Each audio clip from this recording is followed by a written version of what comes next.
convergent and the discriminant validity. Then include in the presentation the reliability coefficients, including the Cronbach alpha or the composite reliability. So once the instrument or once the measurement model or measurement component is valid and reliable, you can proceed to present the goodness of fit and fit indices.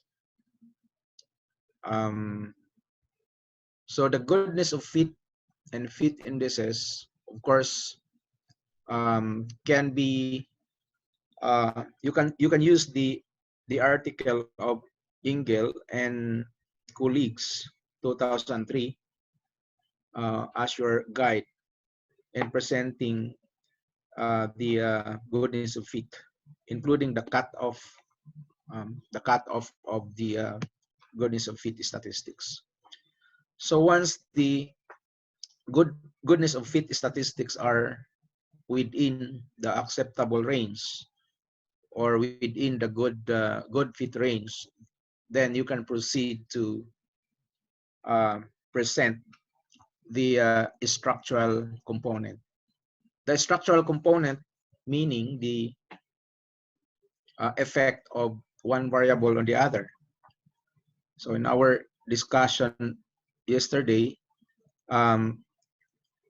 one example was the model of the patient satisfaction, wherein the satisfaction of patients about the physician service has linked to the nursing service.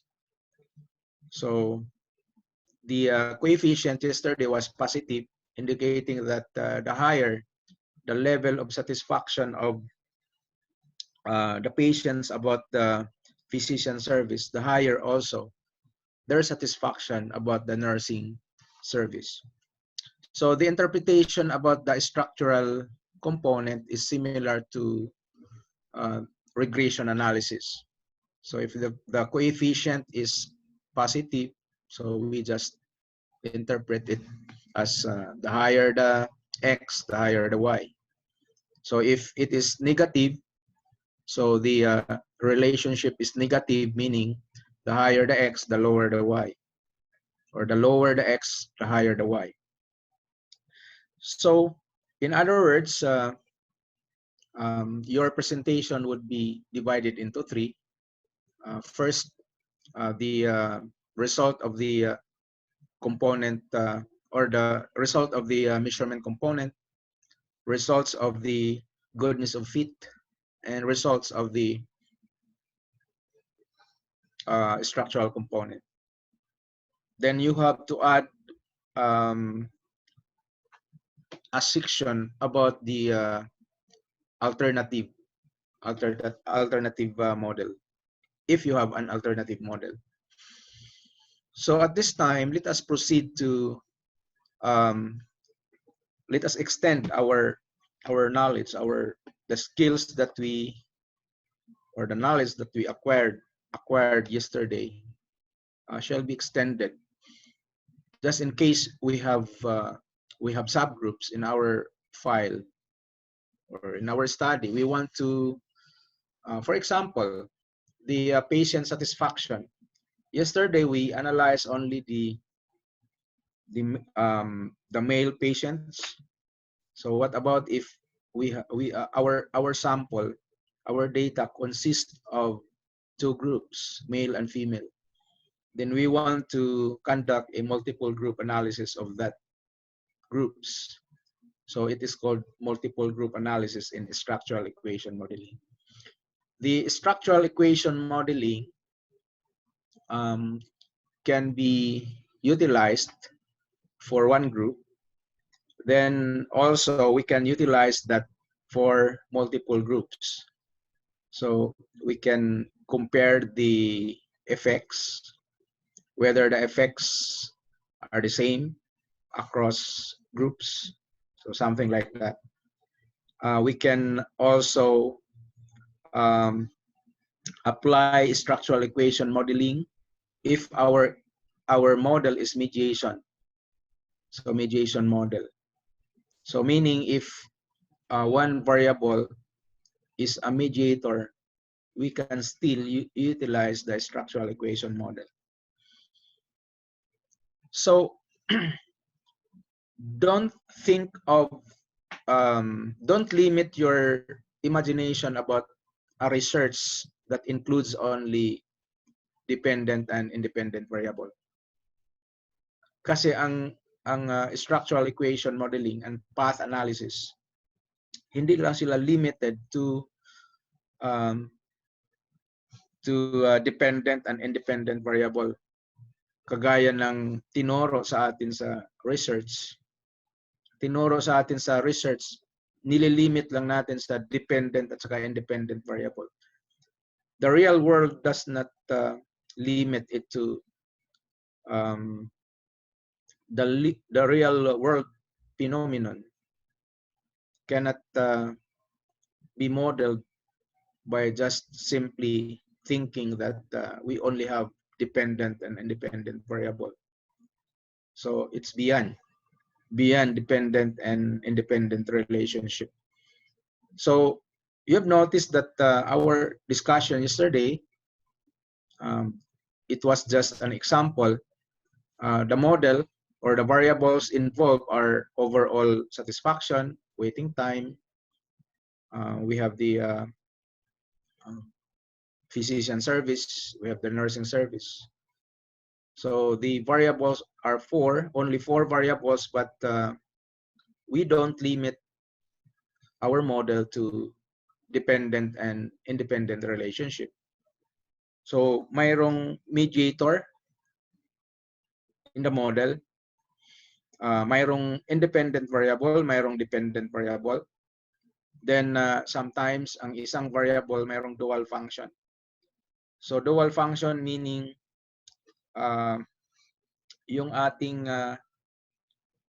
variable, yung isang variable maaring dependent variable siya, at the same time independent variable, so dual function. So please do not limit your imagination about the dependent and independent variable. Kasi pag gamitan natin ng structural equation modeling, hindi na ganun. Hindi lang dependent at saka independent. Kasi kung dependent at saka independent, regression analysis lang yan. So, i-extend natin yung ating imagination na yung model natin ay hindi lang DV at saka IV. Ayun kasi ang nakagis na natin sa sa graduate school. So even when we conducted our thesis, even in the undergrad, so in the undergrad, pwede na kayong gumamit ng SEM. So mayroon din akong advisee before na gumagamit ng advance, although undergrad pa lang sila. Kaya naman sa thinking, sa imagination ng younger students, kasi may technology man. So the computation is no longer an issue. So the issue here is the framework, the research framework, the research model. So just like this. So this kind of research is an example of path analysis. So on screen, we have the two models, model B, then we have model A. And we will discuss now the concept about nested model, because nested model is our main concern for this morning. So model B, so you can see model B, then model A, we have model A. So if you notice model B, if we assume or if we constrain, or if we fix the value of A as 0. So for example, this path. So this path is kindly focus on model A first. The path from perceived attractiveness going to perceived academic achievement is represented by path A. Then the correlation also from error 1 to error 2. So error 1 and error 2, this is error in prediction. So error 1 and error 2 is correlated. Then we represent it by letter B. Okay. So that is model A. So meaning to say, model A, we allow A and B. We allow path A and path B to vary depending on the data. Okay. Now in model B, if we set the path A and path B to 0, it means that B is a subset of A. Meaning to say, B is a submodel, rather, submodel. So B is a submodel of A. So B is said to be nested within A if B is obtained by putting certain restrictions on model A. So obviously, if we remove path A and path B, obviously model B is a submodel of A. So another term for nested is submodel. So submodel because model B is coming from A. We only remove path A and B. Remove, I use the term remove because path A and B are assumed to be 0. Kung 0, meaning to say, walang effect. If path from perceived attractiveness to perceived academic achievement, if the path is 0, it means that it has no effect. Then if the correlation between error 1 and error 2 is set to 0, it means that there is no correlation. So in other words, model B is a submodel of A. So if B is a submodel of A, then model B is said to be nested. That's only the definition. So in the future, you might read an article discussing about nested model. So it is basically a submodel. So one is a submodel of the other, or one model is said to be nested within another model. It is nested if one model is a submodel of the other. So the submodel can be obtained by putting certain restrictions on on model A in this example. Kung i-remove natin, for example, yung height to perceive attractiveness. For example, magtanggal tayo ng path dito sa model B, still a subset, or still a submodel rather. So it means that whatever submodel is that, so that submodel is considered as nested within model A. So in this example, the submodel has no path from perceived attractiveness going to perceived academic achievement. No path, I said no path because we set path A to 0. We set the correlation of the error terms to 0. So they can be considered model nested if both models are acceptable. So kung acceptable ang model B and model A, acceptable in terms of goodness of fit, then we can say that model B is nested within model B, within model A. Okay, like this. For this um, for this model, we are using the same data set, the same respondents. So in model A, we allow the path,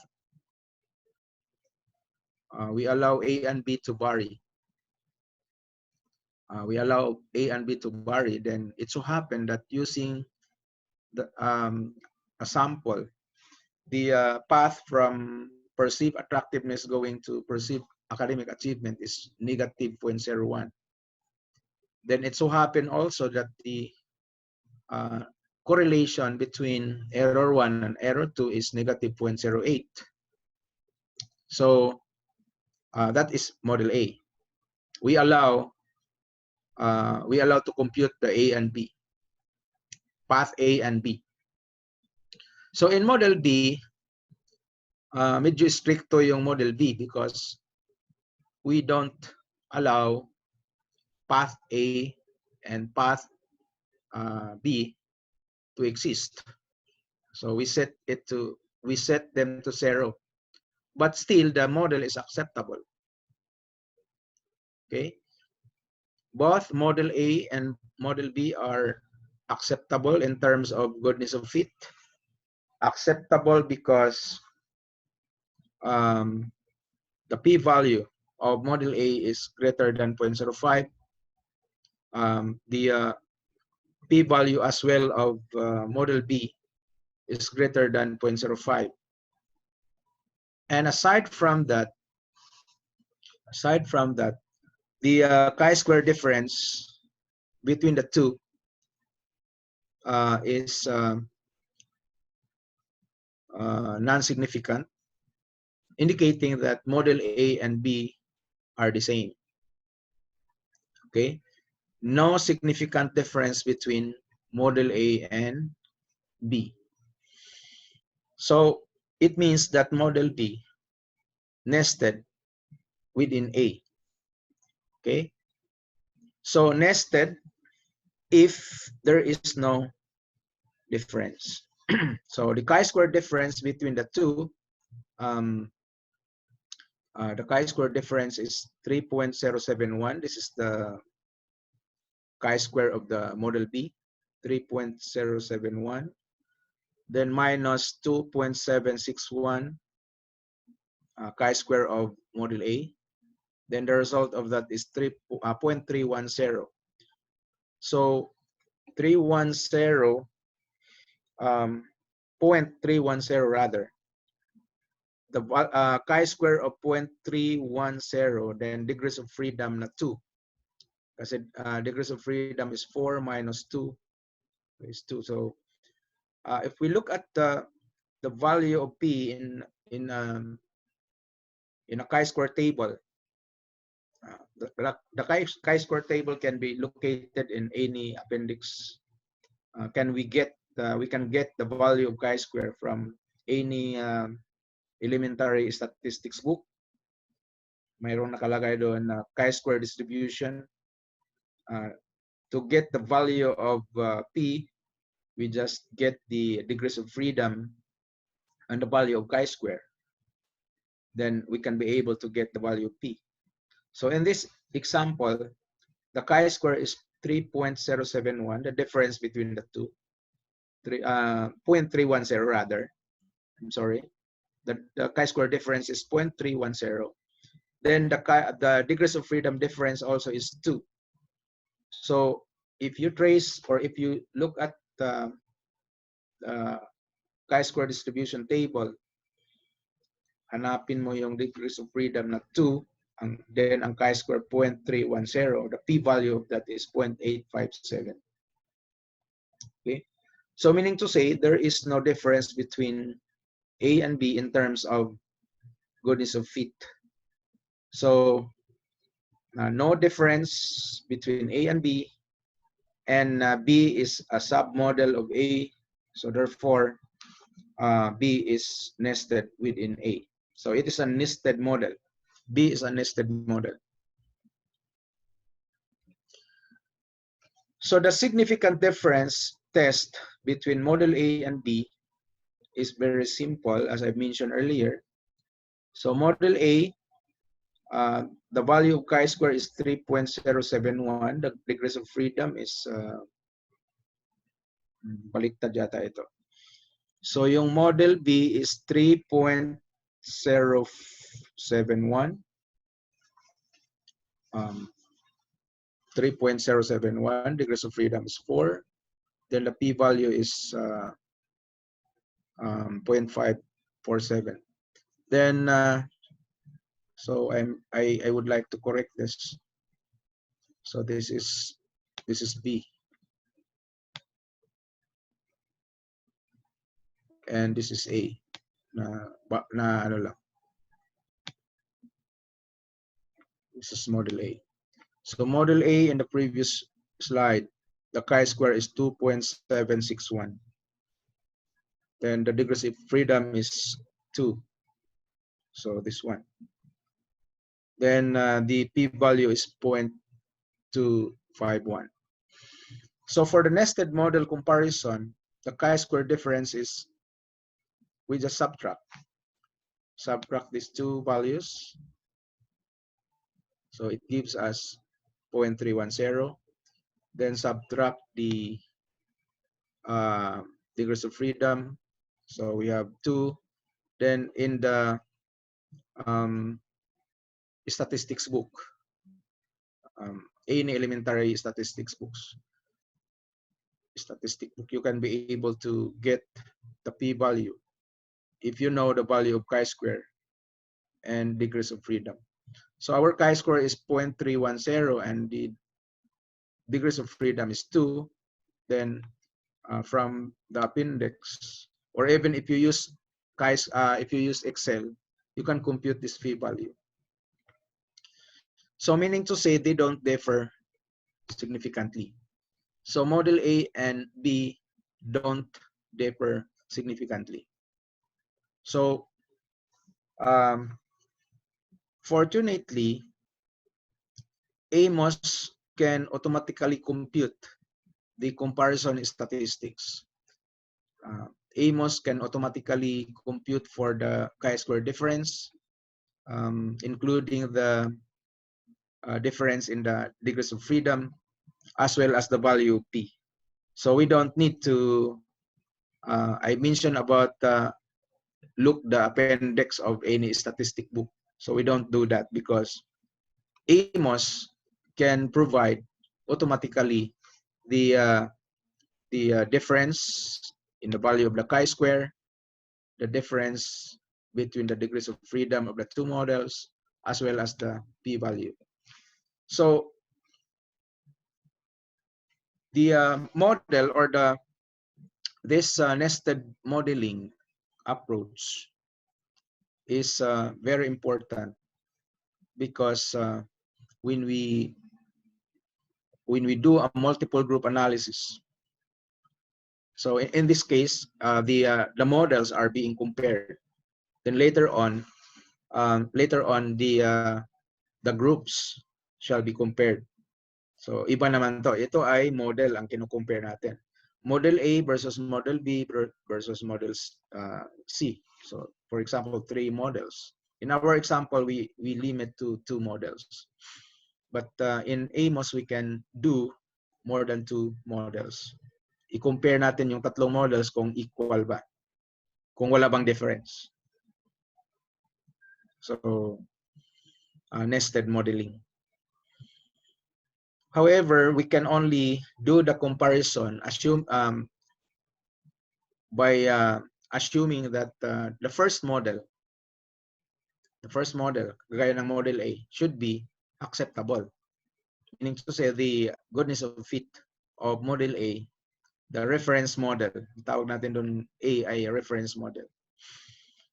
We assume, or we always remember that when we do comparison of models, the reference model should be acceptable in terms of goodness of fit. We cannot compare models if the goodness of fit are questionable. Okay, so kaya may note ako dito, the office or the AMOS output nicely reminds us that nested comparisons are only sensible if you take a correct model as a starting point. In this example, model A, which is our reference model, is correct. It is correct because the goodness of fit of model A are statistically acceptable. Okay, there is no meaning, or it is nonsense if we compare A and B if A is not acceptable in terms of goodness of fit. So requirement, you should have a good or acceptable model first bago ka mag-compare ng mga nested models. Marami kasing sub-models. Mag-start ka sa iyong reference model. If your reference model is acceptable, then you can proceed to test some sub-models. Okay? Why is it important to find or to look for sub-models? Yun ang mga questions ng participants ko before. Because in modeling, we want a parsimonious model. For example, mayroon kang real model. We call it model A. So yung real model mo, very complex. Baka naman mayroon pang baka naman pwede nating i-simplify yung model mo. Then the simplified model the simplified model is still acceptable in terms of goodness of fit. Meaning to say, baka mayroong mga sub-models na more parsimonious. More parsimonious meaning to say, lesser number of path. Okay? Kasi we want a parsimonious model. We don't like a very complex, more variables, more path. So, yun kasi ang goal ng researcher. After niya mahanap yung magandang model, model A for example, ang next na hanapin niya yung parsimonious model. Yung lesser number of path, lesser number of parameters. So, ang tawag natin doon ay parsimonious model. So, yung mga parsimonious models mo, which are nested models, should also be acceptable in terms of goodness of fit. So kung wala kang mahanap na parsimonious models from the different nested models, then wag na lang. So ang i-propose mo yung original model mo na model A. So yun ang application dito. Okay, so most especially if your goal is to look for a parsimonious model. I-fit mo muna yung original mong framework based on literature. Then at saka ka pa maghanap ng submodels. Kung fit statistically yung model mo, at saka ka pa maghanap ng mga submodels. At dapat yung mga submodels natin should be acceptable also in terms of goodness of fit. So how do we know na acceptable in terms of goodness of fit? So dapat ang mga kagaya nito, ang p-values natin ay greater than 0.05. Or kung hindi ma-apply natin yung P dahil malaking model at saka maraming sample size, most likely if your model is large model, meaning to say you have plenty of variables, plenty of items, and your sample size is large, most likely your P is less than 0.05. The value of P shall not be improved. Kahit paanong gagawin mo. Ang alternative ay gagamit ka ng fit indices like root mean square error approximation, GFI, and many more. May notes naman tayo para doon, yung table 1. Okay. So, in other words, nested modeling is very important also in research. So I provided here a step-by-step procedure on how to conduct nested modeling in AMOS. So comparison of multiple models in single analysis. So ang gagawin natin, isang drawing lang sa AMOS, then we can do the comparison of multiple models. Okay, so let us try this example so I really tried to do a step-by-step procedure so that you can follow. After our training, after our webinar, you can practice this. So for example, step 1, open the AMOS file. So I save already a file. So I call it non-recursive model, AMW. Then we will be using SPSS file. The file name is Pls _ female, fem. Then isusundin lang natin yung procedure dito up to step 10. So makikita na natin yung result. So let us try. Or I will try because the video that you are recording here can serve as your reference, as your guide. So I will go out from this slide because I want to open the AMOS. So in my folder, advanced ECM sa desktop, PUP, then advanced. So I have here the model nested model. So I think the file name is non-recursive model. So the file name is non-recursive model. So I will open non-recursive model. This is it. So it's basically a model like this, the example that we used. So the file name for the data, so just click file, then data files. So our data consists of 209 respondents. So we have Pls female, meaning to say the female group. Okay, so if you click the list of variables, you can see the list of variables, including academic. So academic is reflected in the,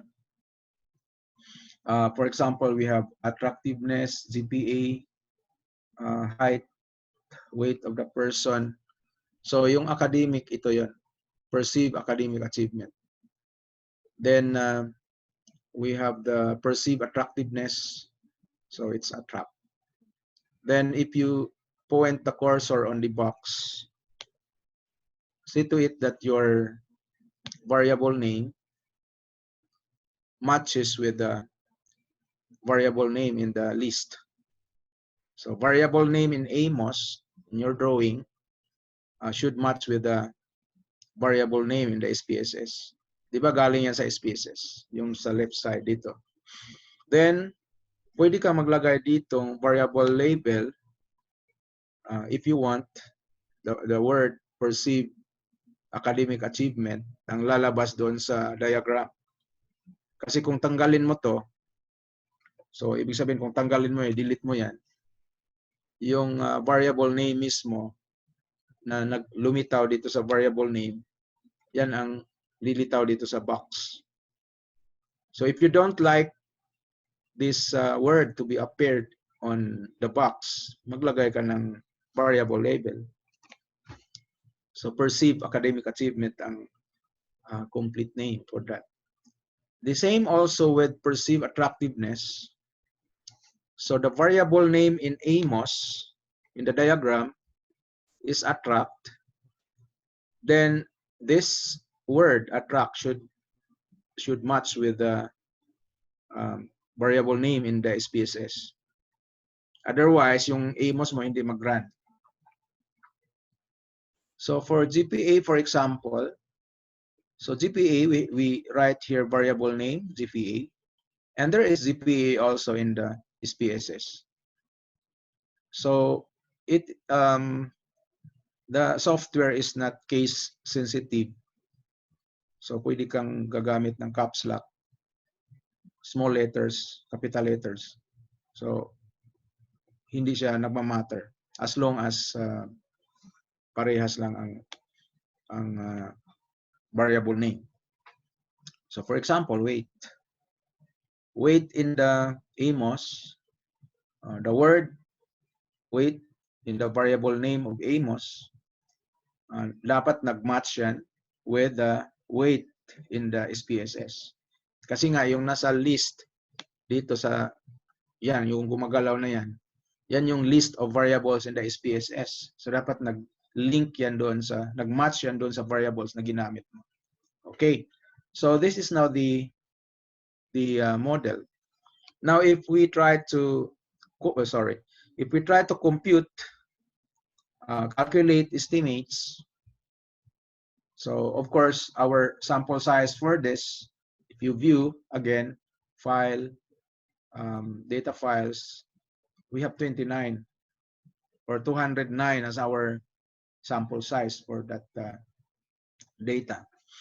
Then if you calculate, analyze, then calculate estimates. So after several seconds, nag-red na yung arrow, i-click mo lang yung arrow. So we have now the model. So the model, we have the unstandardized estimates, kung ano yung lilitaw dito. For example, GPA, yung number na nasa taas ay 12.12. So this represents the mean of GPA. Let us check kung talagang mean yung 12.12. So we have the text output, then we have the estimates. So yung 12.12 kanina is variance. So variance pala yun. Variance of height is 8.42. Variance of weight is 3.71. So yung nag-appear doon sa nag-appear dito sa above the boxes, the numbers above the boxes represent variances of the variables kung unstandardized. Pero kung i-click mo yung standardized, ang lilitaw ng mga values ay correlations. For the double-headed arrow, correlations ang lilitaw. Then yung effect, correlation coefficients ay standardized. Okay? So for example, GPA, the effect of GPA on perceived academic achievement. So, malalaman mo kung significant pa siya o hindi by looking at the text output. So, for example, if you look at the first table, regression weights, the effect of GPA on academic, this path is 0.023, unstandardized yan. Then the p-value is less than 0.001. So indicating that GPA is a predictor of academic. Pero kung ang gagamitin mo ay unstandardized, ito yon, 0.49. Okay? So 0.49, yan ang nag-reflect dito sa diagram kung if you choose standardized estimates. So if you click unstandardized, 0.02, yun yung mag-reflect dito sa unstandardized na 0.02. So in other words, obviously, the effect of GPA on perceived academic achievement is significant, statistically significant. So positive coefficient indicating that the higher the GPA, the higher also the perception about academic achievement. Okay, so if we use the unstandardized, the interpretation is for every 1 unit increase in the GPA, the perceived academic achievement increases by 0.02 units. But if we use the unstandardized, yung 0.49, the interpretation is that for every 1 standard deviation increase in the GPA, the standard deviation of the perceived academic achievement increases by 0.49. So standard, from the word standard, standardized. So ang unit niya ay unitless na, di ba? So ang interpretation is for every 1 standard deviation increase in the GPA, the perceived academic achievement will increase by 0.49 standard deviations. So that's the meaning of the difference between standardized and standardized. Okay. Okay, if the entire model is acceptable based on the value of P, so meaning to say, dahil acceptable yan, within the acceptable range, good fit. So in other words, we can provide or we can do a multiple model analysis. Multiple model. Model ang i-compare natin. Nested models. So kanina, we tried to discuss the nested model. Kung i-remove natin yung path na yan, at saka ito, okay, i-remove natin, meaning so gagawin natin 0, nested model na. Model B ang tawag natin kanina. So how do we do that? So ang gagawin natin, i-disable muna natin, di ba mayroong arrow, yung pababa, yung katabi niya na arrow, view the input path model. So click mo lang yan. Nawawala na yung ating coefficients. So point your cursor on the arrow, right click, then click object properties. So you can type or you can choose parameters, then type letter A. So meaning to say path A. Okay, so that is path A. Then you go to the arrow, so you can also type B. So it's path B. Okay, so after that, after this one, ang ibig sabihin natin ay mayroon na tayong label sa path na yan. So after the labeling, we can go out from this. Just click close. Okay. So after that, this is your default model. Yung may letter A, may letter B, default model mo yan.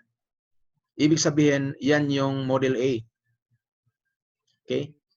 Then, if you want to create another model, so just click Analyze, then Manage Models. So just click Manage Models.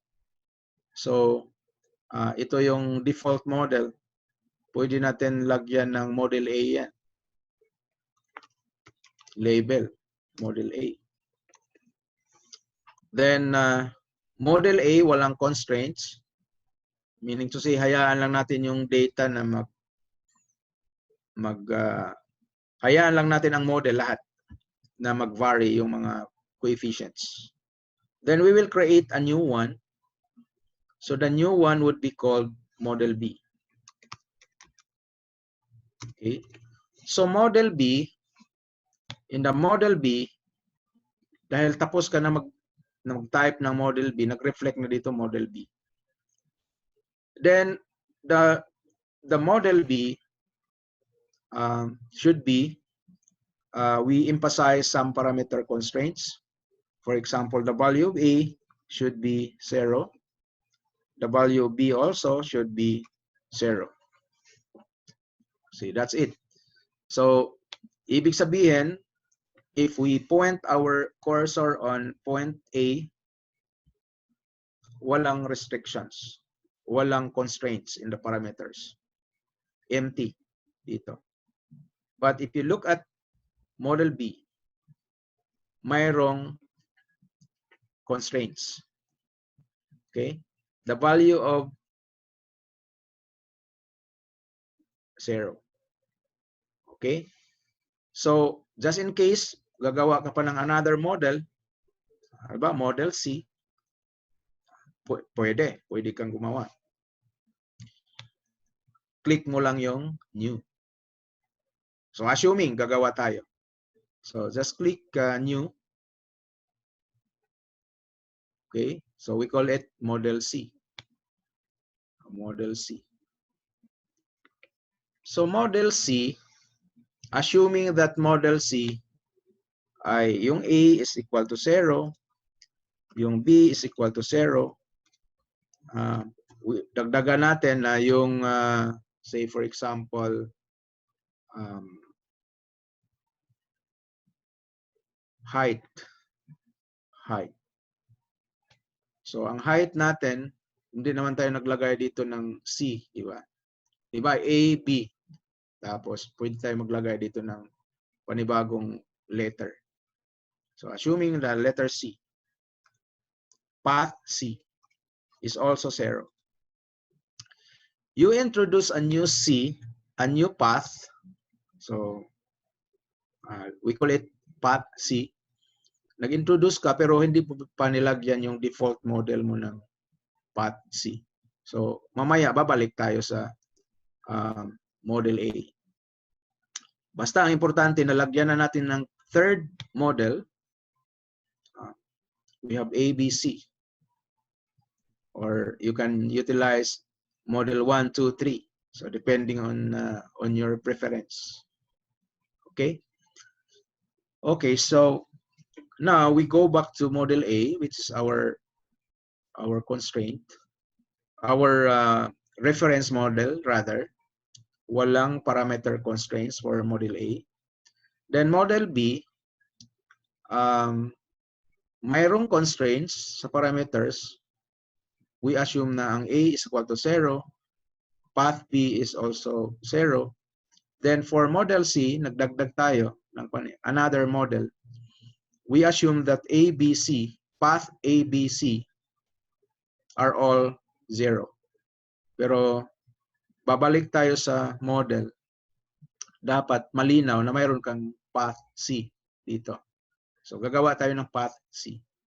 So we close this. Basta nga sa ngayon, mayroon ka ng A, B, C. 3 models. Pwede yan ma-edit. You can edit the name. For example, model A, gagawin mong model 1, model 2, model 3. So ABC na lang. So ang kulang natin ay constraint parameter. So we point our cursor on path, on this path, assuming that this is path C. Okay. So we have 3 letters. So we have letter A, letter B, letter C. Ang tawag natin dyan ay path. Path A, path B, path C. Okay. So dito sa model A, mayroon tayong model B, we have also model C. So in model A, if you double click that, model A has no parameter constraints. Model B has parameter constraints, specifically path A and path B are set to 0. Then model C, path A, path B, and path C are set to 0. So we have now 3 different models, A, B, and C. A, B, and C are 3 different models. But ang pinanggalingan nila, ang reference model nila ay model A. So model B assumes that the path A and B are 0. Model C assumes that the parameters A, B, and C are 0 also. So we have 3 different models. Pero yung B and C, ite-test natin kung nested model ba siya. Okay, so we are now done. Tapos na tayo. So we can now we close the dialog box. So ready for analysis na tayo. Ready for computation. So the most important here is you specify your models. You specify your path. Your path here. We have path A, path B, and path C. Okay. So at this time, we are ready for the computation. So i-click mo lang yung analyze, then calculate estimates. Okay, so just click calculate estimates. So it's just a matter of seconds lang. So lumabas na yung result natin. Okay, so in this model na lumitaw dito sa screen, this is for model C. Kasi naka-highlight dito model C. Napansin nyo yung model C, 0 itong path na to, 0 itong path na to, 0 itong path na to. So yung p-value niya ay still significant. Still acceptable, greater than 0.05. So meaning to say, model C is still acceptable.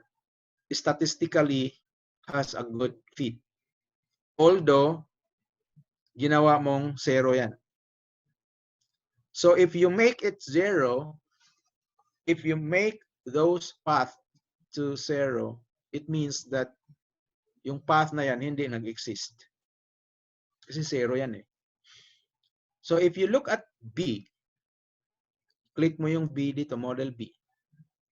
So napansin nyo, ang nagbabago lang dito. Nagbabago yung chi-square, degrees of freedom, at saka yung P.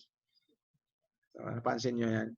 So the degrees of freedom for model C is 5. Degrees of freedom for model B is also is 4. Pero nagbago din yung dito sa effect ng height to perceived attractiveness. Kasi ang constraint mo lang ay path A and path B for the model B. So Model B is still acceptable in terms of goodness of fit. Okay? Napansin nyo? So, this is model B. Model B, ang constraints mo ay this path should be 0. This path also should be 0. And the goodness of fit is statistically acceptable. Now, if we click model A, the model A, we allow all the parameters to vary. May value ang path A, may value ang path B, may value din dito sa path C. Significant pa rin siya. Meaning to say, erase. So, ang ibig kong sabihin, this model is still acceptable. The model is still acceptable in terms of goodness of fit.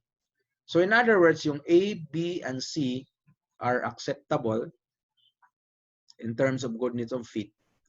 Pero we want to compare statistically kung ang A versus B, model A versus B ba ay significant? Mayroon bang significant difference? A versus C, mayroon bang significant difference? So, we will look at the text output.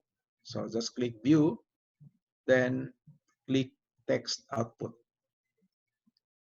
So, in the text output, there are model comparison. So, ang tingnan muna natin yung estimates muna. So, in the estimates, i-click mo lang yung, so beside the estimate folder, mayroong plus sign. Click mo lang yan. Then, mayroong scalars. Okay, so mayroong regression weights. So, regression weights, this is the regression weight for the model A. This is the regression weight for model B. So, this is the regression weight for model C. Okay. So, pag sinabi mong standardized regression, so yan yung standardized regression ng model C. Pansin mo, model C. Then, i-change mo dito, click mo yung model B. So, ma-change din dito model B. Then, model A, yan, model A. Okay. So, ibig sabihin, we have 3 models but in one analysis. Okay, so hindi ka na kailangang mag-drawing ka pa ng different models. So ngayon, our next step is to look at the comparison. So model pairwise parameter comparison or mayroon tayong model comparison. So just click the positive sign before the model comparison.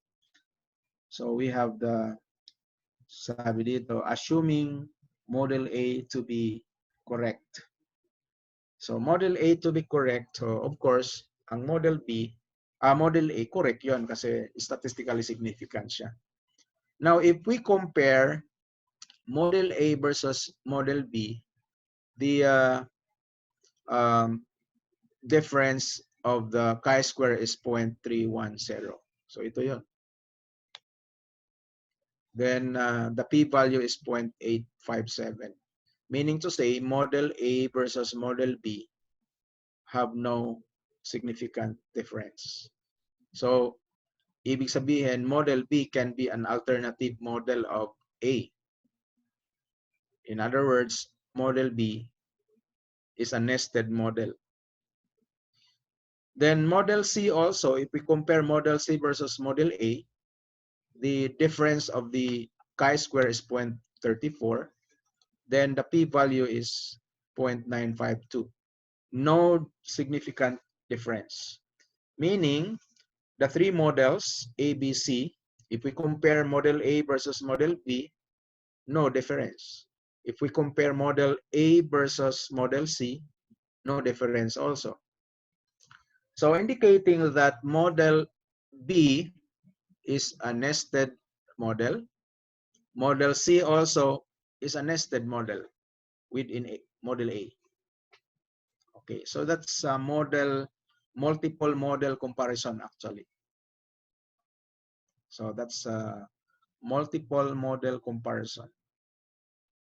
So if you look at also the model fit statistics, so you click the plus sign.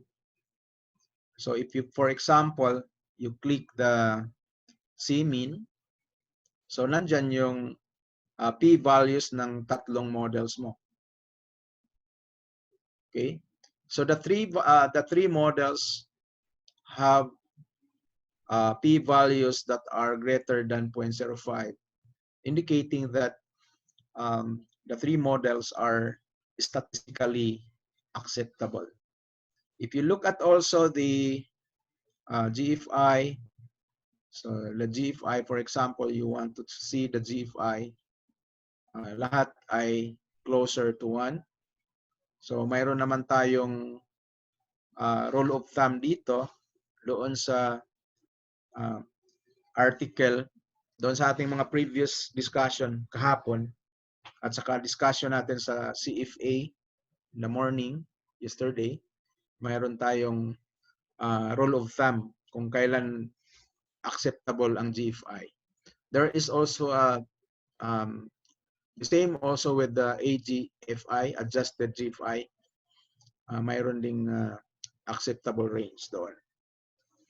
If, for example, RM is CA or root mean square error approximation, RM is EA. So, ang rule of thumb dito dapat ay ang value nito ay less than 0.08. Less than 0.08 para acceptable siya. Less than 0.05 kung good fit. So good fit yung tatlong model. And aside from that, yung P-close dapat ay greater than 0.05. Okay? So if, for example, you want to ask question, which model is the best model? Kasi acceptable silang tatlo, alin dyan ang best model? So you can compare the value of EIC. So the value of EIC, the smaller the value of EIC, the better the model. So for example, EIC for A is 40.761. EIC for B is 37.071. Model C is 35.101. Of the three, Model C is the best model. Pareha silang acceptable, pero Model C has the best fit. Kasi the smaller the EIC, the better. So the same also with ECVI. The smaller, the better. So for example, if you use ECVI, the smallest or the model with the smallest ECVI is Model C. So Model C is better than the other alternative models. Pero yung tatlo na yan, alternative models yan. Then yung ating B and C are nested within A. Nested models, meaning to say model B and C are sub-models of A. Okay, so I think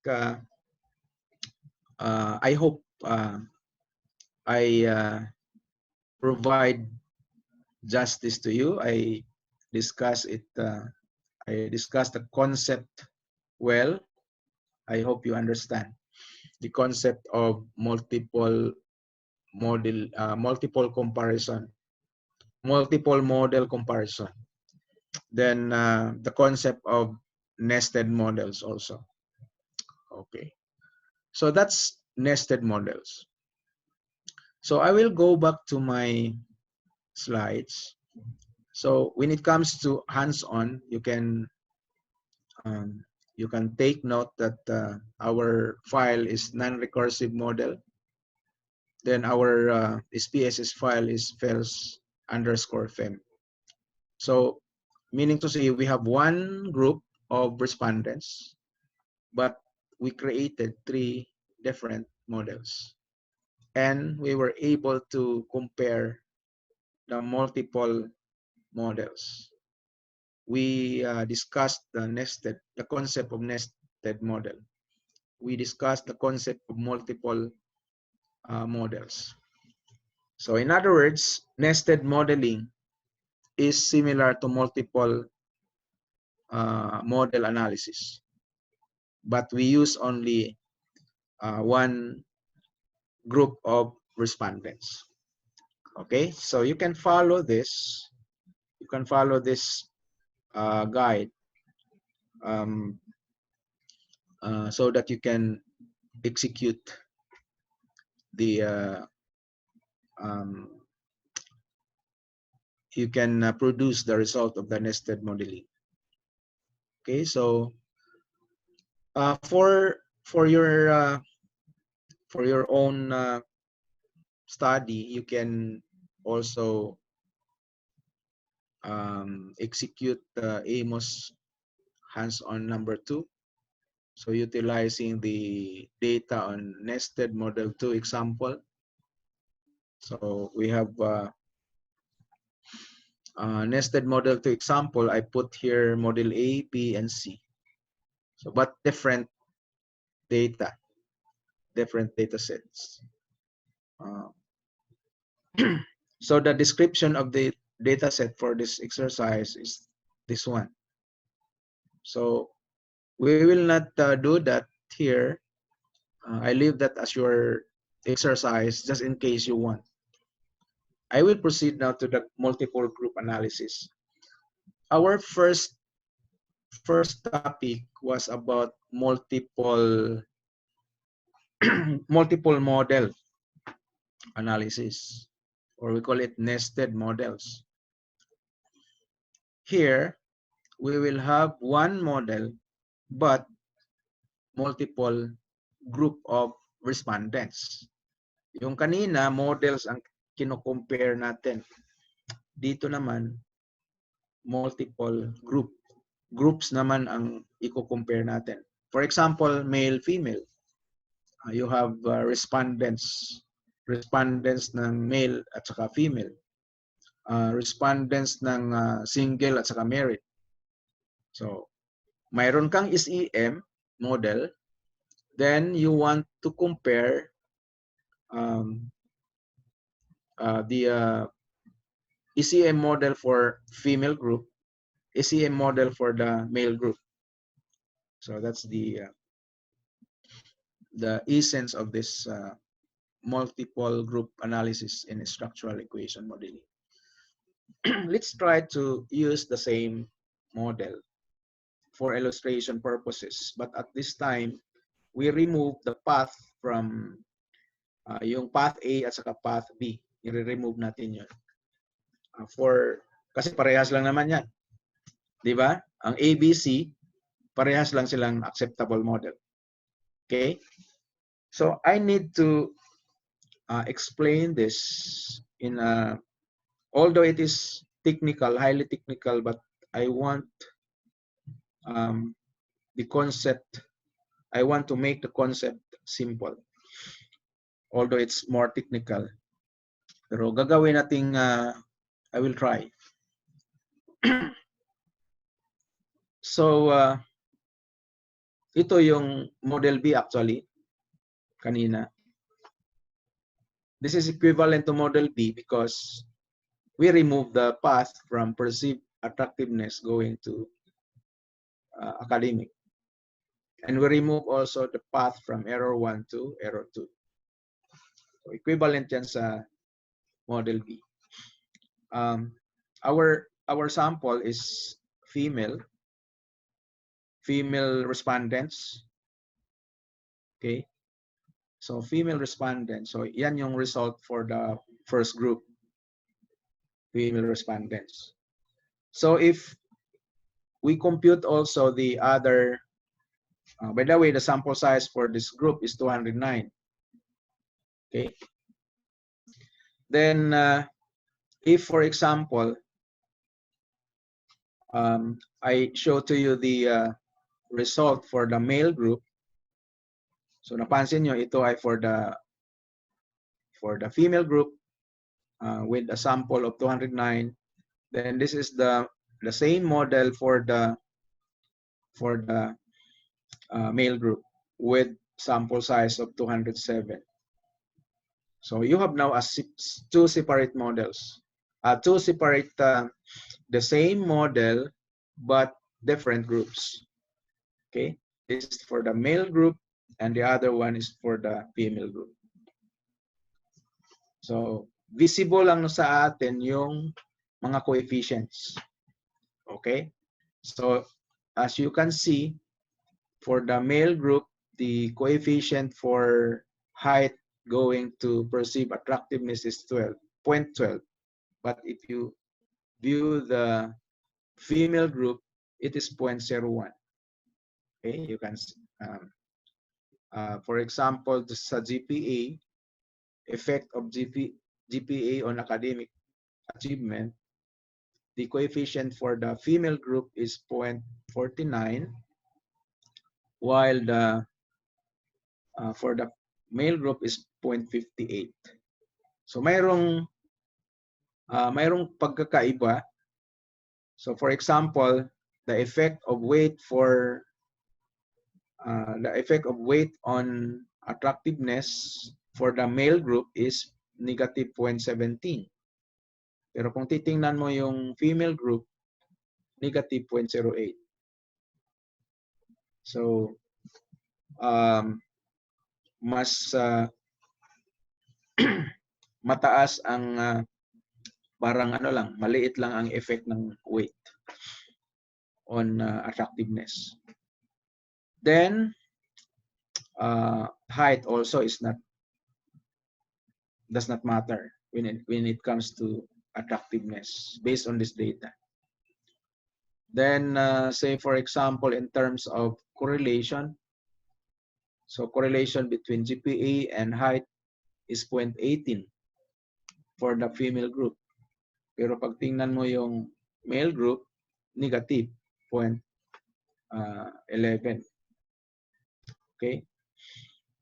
Then for the male group, in terms of effect of academic achievement on attractiveness, perceived attractiveness, 0.46 ang ibig sabihin, the higher the academic achievement, the more attractive the person for the male group, according to the male group. Okay. Then according to the female, almost the same lang ang kanilang coefficient. 0.46 for the male, 0.47 for the female group. Okay.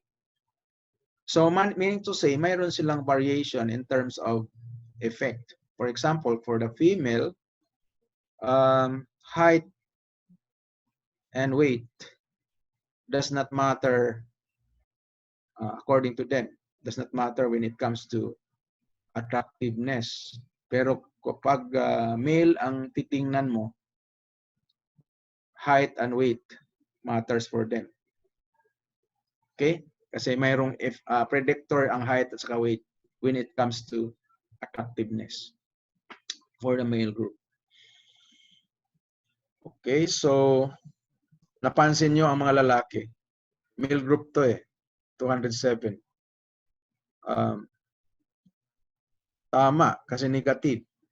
Ang tingin ng mga lalaki kapag mabigat ng mga babae, the larger the weight. As weight increases, their perceived attractiveness, their perception about attractiveness decreases.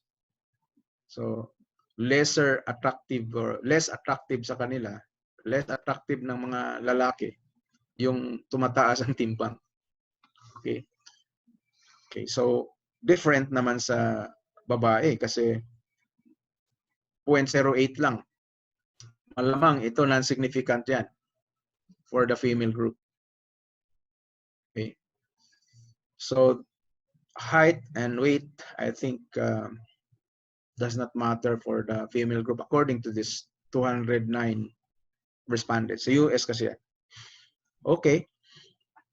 So, in short, there are or the two groups have different parameters, different estimates in the model. So our goal now is to compare kung statistically mayroon bang difference. Okay? So male versus female. So what are the coefficients that can be compared? Okay? So first, test whether all regression weights for the exogenous variables are the same in value across subgroups. So, for example, the path from GPA to academic for female and males, are the same? Ibig sabihin, ang goal mo dito is sabihin mo sa overall, GPA has a significant effect on GPA has a significant effect on academic achievement. Yun yung sinabi mo. Pero ang next question kasi dyan, totoo ba yan sa across subgroups? Is there a significant difference in the effect of GPA on academic achievement when the students or when the respondents are grouped according to gender? Diba? So sa inyong usual na t-test at saka ANOVA, ang kino-compare ninyo doon ay yung mean. Dito, ang kino-compare natin yung regression weights. Yung effect ba ng GPA on academic achievement, the same lang between male and female. Yung effect ba ng height on attractiveness, parehas lang yan between male and female. Okay? So, that's one possible question. So, in addition, we can also test whether the model is the same in structure for females and males. Remember that we are dealing with structural equation model. So when we say structural equation model, there is structure in the model. Like for example, regression weights, covariances, residuals. Yeah. So for example, if we compare, the AMOS can create this diagram. Mayroong subscript. Napansin nyo, ang lahat ng path coefficients mayroong B1, B2, B3, B4, B5. Lahat ng regression weights yan.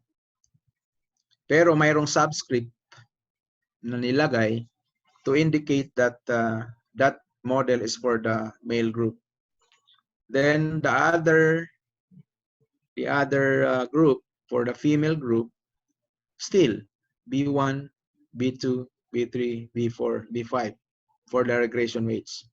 Pero the subscript now is 2 to indicate that this is for the female group. Okay? The same also with the correlations. So ang correlation dito, CC4, CC3, CC1, CC2, CC6. Yung mga correlations na yan. Tapos may subscript na 1 to indicate na para yan sa male group. Dito naman, CC4, ganun din. CC1 up to 6, pero may subscript na 2 para ma-determine natin na para yan sa female group. So, ganyan lang. Then, pati variance. Variance 1, variance 2, variance 3, variance 4. Pero may subscript para ma-determine natin na yung Kapag may subscript na 2, it means that that belongs to female group. Kapag may subscript na 1, that belongs to the male group. The software automatically create that. So, hindi kailangan na tayo ang maglagay niyan. Sa software na yan, automatic later on. Then, ang gagawin lang natin, kung i-compare natin halimbawa yung path na yan, if we compare this path, for example, B5 for the female group, is it equal to the B5 of the male group? So, i-constraint lang natin yan. Di ba kanina nag-equal tayo? Equal to 0. Ngayon naman, ang gagawin natin, B5 underscore 1 is equal to B5 underscore 2. Ayan. Parang ganito. This is unconstrained, meaning to say we have a separate analysis for the male group and female group. Ito yung lumabas, unconstrained. Meaning to say the usual path analysis per group. The AMOS internally conducts path analysis for group 1 and then group 2. So in other words, using the data for the female group, the software would produce this coefficients for the female group. Then not only coefficients, including the goodness of fit. In other words, if we analyze female group alone with 209 persons or respondents, the model is acceptable. Okay? Pero napansin natin na yung height at saka weight, hindi predictors ng attractiveness for the female group. Then, the male group, attractive, yung height, weight, are both predictors of attractiveness. Okay? So, yan yung unconstrained. Kapag i-constraint natin, halimbawa, gusto nating i-test kung baka ang model ay mag-work pa rin kahit equal ang weights. So, does the model or does the theory still hold if we set the parameter or the regression weights to be equal for both respondents, both male and female? Napansin nyo yung nakapula, yung lahat ng nakapula dyan sa male group, parehas lang dito sa nakapula dito sa female group. So, ibig sabihin, the user of this, or we, the analyst, assume that the regression coefficients are equal and the model still acceptable. The p-value is still acceptable. So meaning to say, kahit pa-equate natin yung dalawa, there is no significant difference pa rin yung structural weight. Pag sinabing structural weight, the structural weights, the regression weights are constrained equal across groups. So red coefficients in the diagram are the unstandardized structural weights. Yeah. And the model is still acceptable. Meaning if we said that yung findings natin parehas lang regardless of gender. Yun yung ibig sabihin. The effects of GPA, height, weight, rating, effectiveness, the effect of that on perceived attractiveness are the same regardless of gender. Yun yung ibig sabihin. Kasi wala naman silang significant difference. No significant difference because the model still acceptable even if we make them equal. Okay. Ito yung structural covariances. Ibig sabihin, yung regression weights plus the variances and covariances. Yan. Ibig sabihin, pati variance dito, inequate natin. Napansin nyo, lahat ng pula parehas. 14.17, 14.17 yung variance ng GPA. 9.99 ang variance ng height dito sa male group. Kanon din dito sa female group. So meaning to say, we equate all the values. We set all values in the model equal across female and male group. And the model is not acceptable. So indicating that we cannot assume that that all these parameters are the same across gender. Pwede nating sabihin na ang effect ay the same. Ang effect ng mga variables dyan ay the same, but hindi natin pwede sabihin na yung correlations parehas. No, it is not. Kasi hindi acceptable ang model. There is also structural residual. Residual meaning to say, idagdag natin yung error terms. I-equate natin yung error terms. Kasi yung kanina, walang magkaiba dito eh. 0.02, 0.02, then 0.14, 0.17. So we did not include the error terms in this analysis.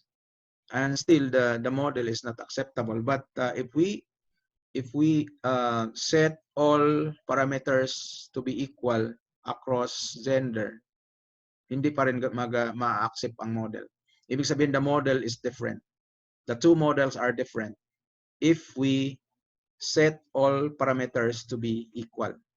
So ang pwede lang pala na equal ay yung effects.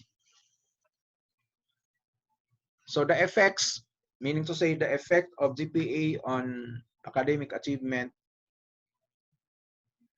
is significant, but it does not matter. The effect is the same regardless of gender. The effect of height, weight, and rating of attractiveness is significant. The effect is significant on the effect of height, weight, and rating of attractiveness are statistically significant. And the effect are the same regardless of gender. Yun ang sinabi ng model na yan. You have that conclusion because the model, kahit nag-inequate natin, we set to equal, acceptable pa rin ang model.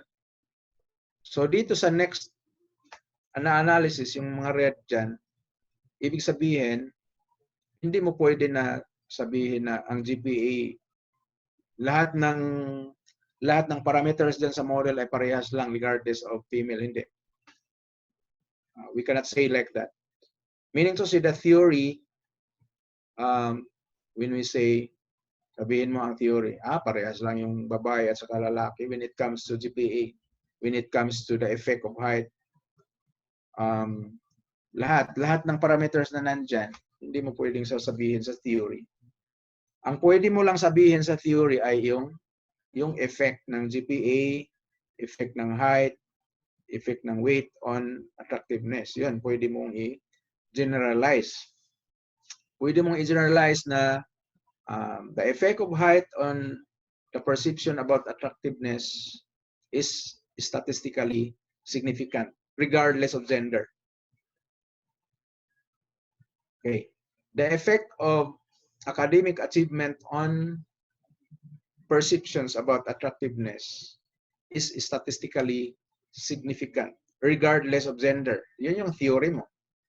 You have that theory because na-test na natin. Okay? So we have tested already that the effect is the same across gender. So here is ang tinitest na kasi natin kapag structural equation modeling is theory. theory, yung buong theory. So ang theory natin dito for that result is that the effect of GPA on academic achievement is statistically significant regardless of gender. The effect of height on perceived attractiveness is significant regardless of gender. Parang ganun.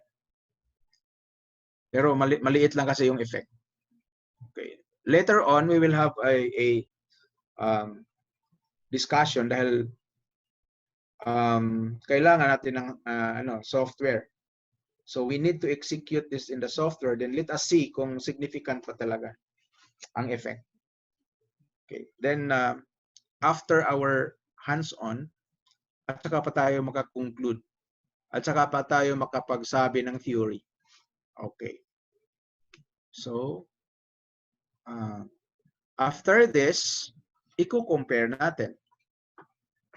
Okay. For example, yung reference model natin, yung unconstrained model. So for the structural weight yung ano lang, yung path coefficients lang. Yung difference between the unconstrained is 5.263. Yun yung chi-square. Then the p-value is greater than 0.05, meaning to say the unconstrained model versus the structural weight do not differ significantly. So both models are the same. So the rest hindi, magkaiba sila. Okay, so for the example, let us use the path model attractiveness.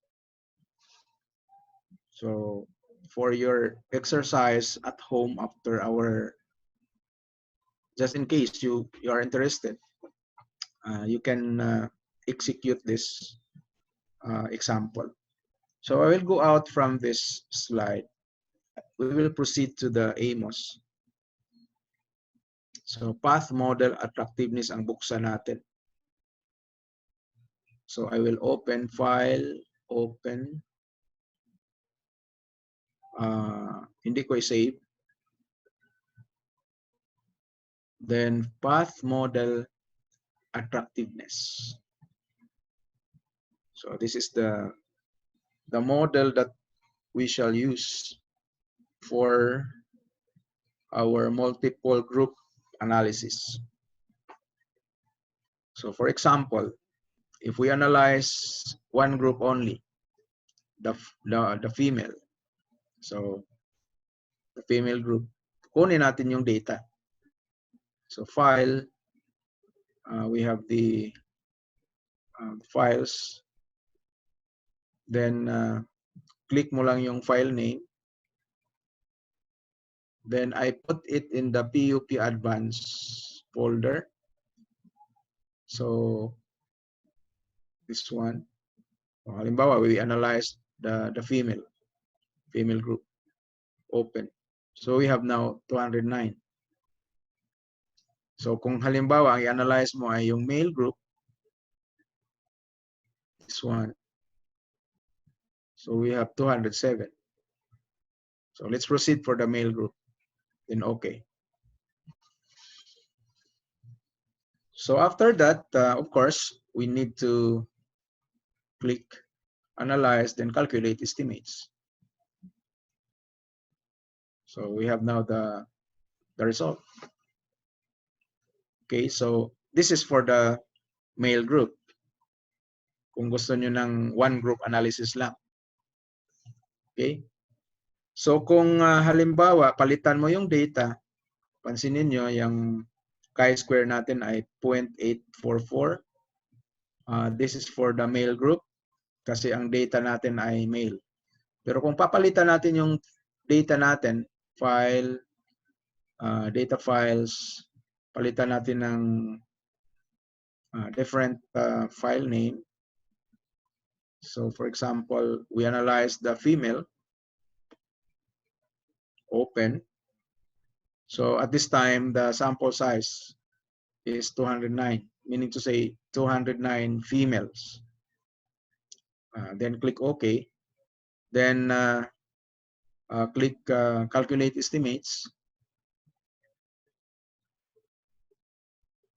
So we have now a different results because this model is for the female group.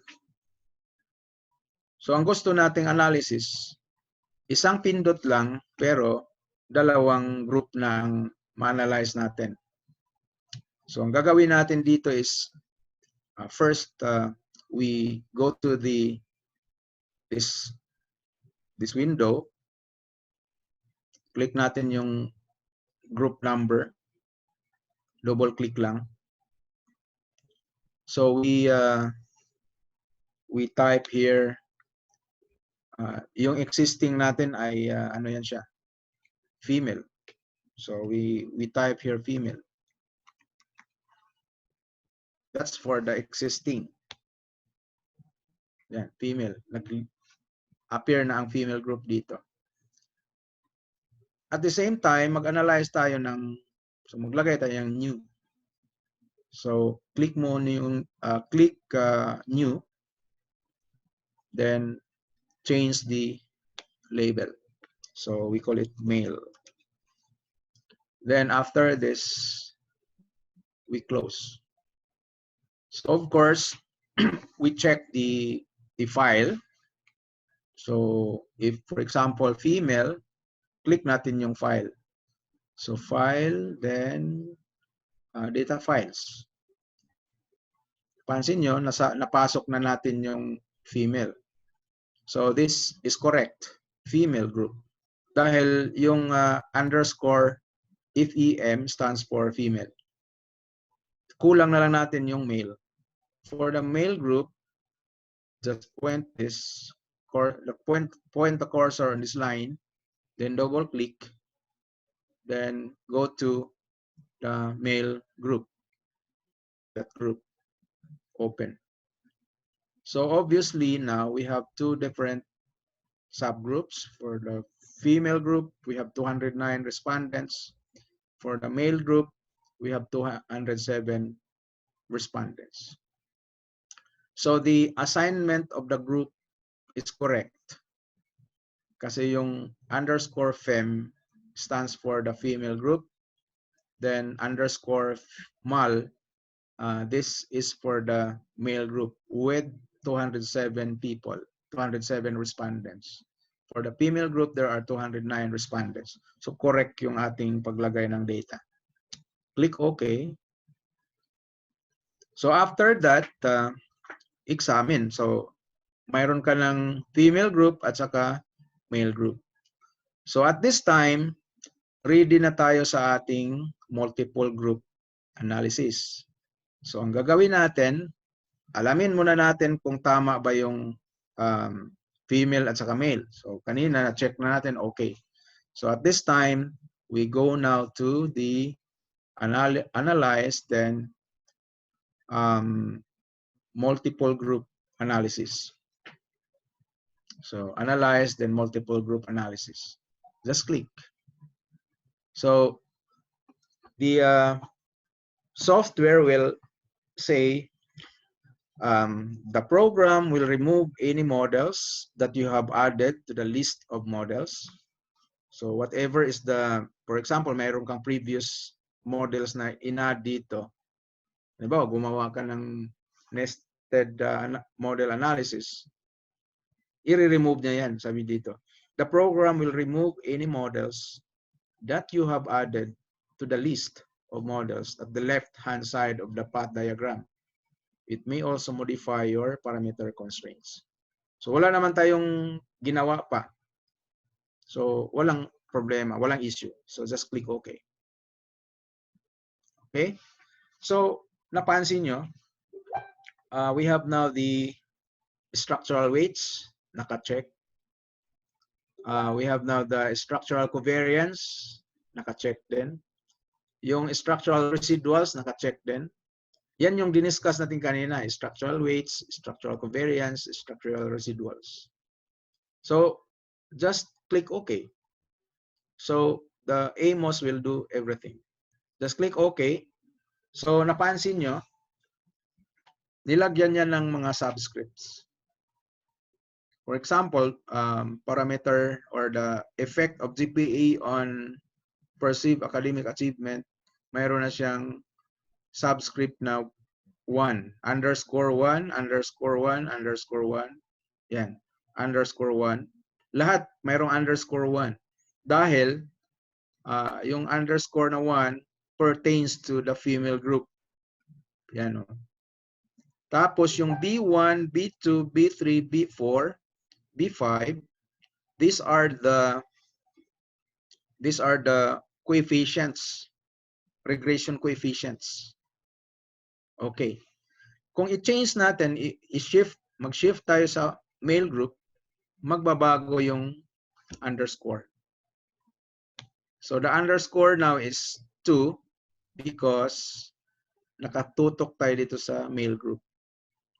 So lahat ay naka-underscore na 2. Yung underscore, yung sinabi kong subscript, palatandaan lang yan na yung mga values, whatever values mamaya ay para yan sa male group.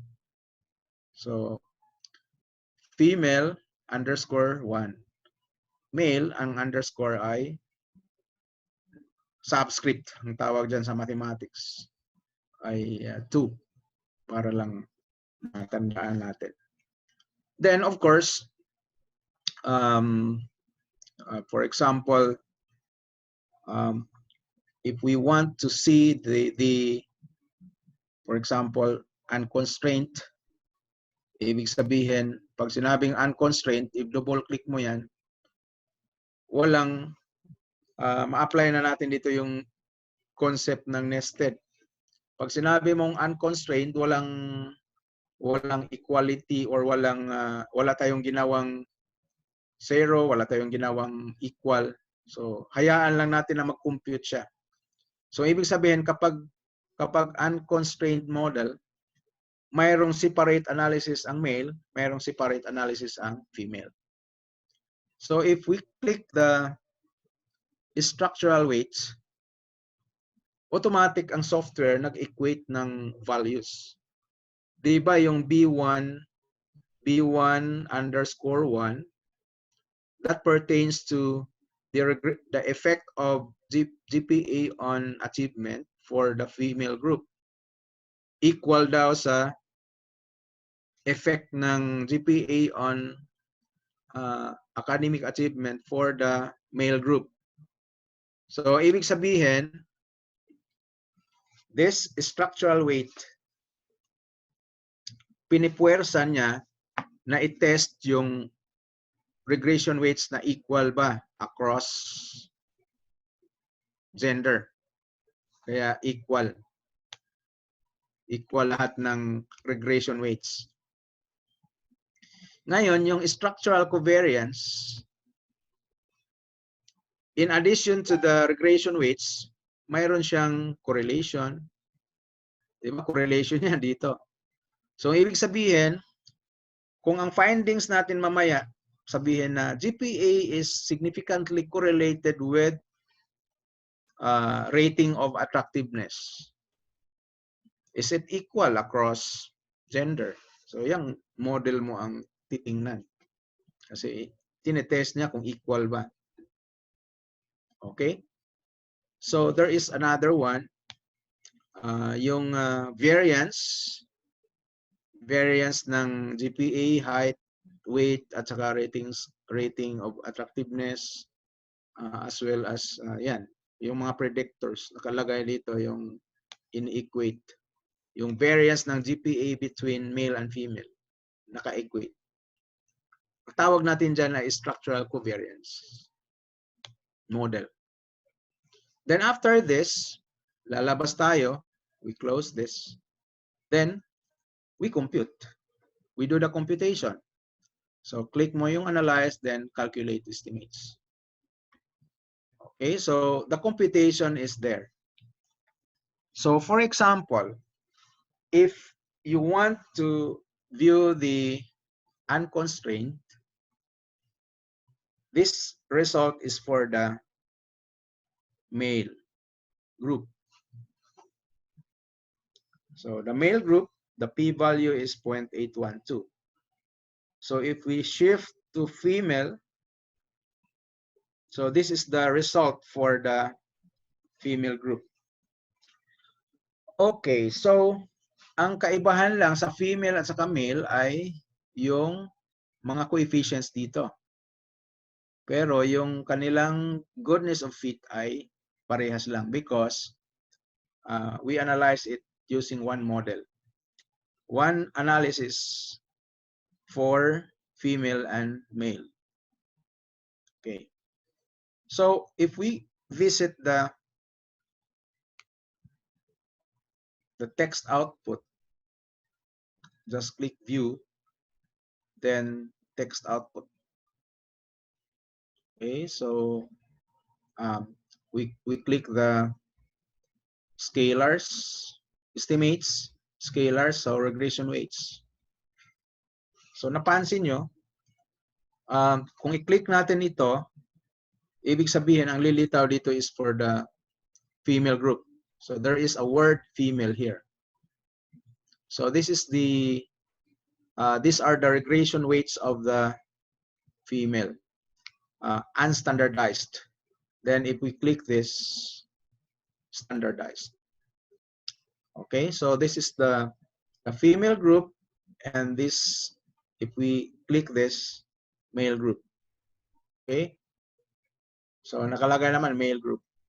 Kasi kung gusto mo ng analysis na puro lang sa male, mayroon kang results. If you want analysis na puro lang sa female, may results ka pa rin. Okay? Now, if you want a comparison, so I repeat, if for example you want an independent analysis for the female group, this is the result, this table. Then if you want an independent result for the male group, ilipat mo lang. This is for the male group. So meaning to say, the effect of GPA on academic is significant.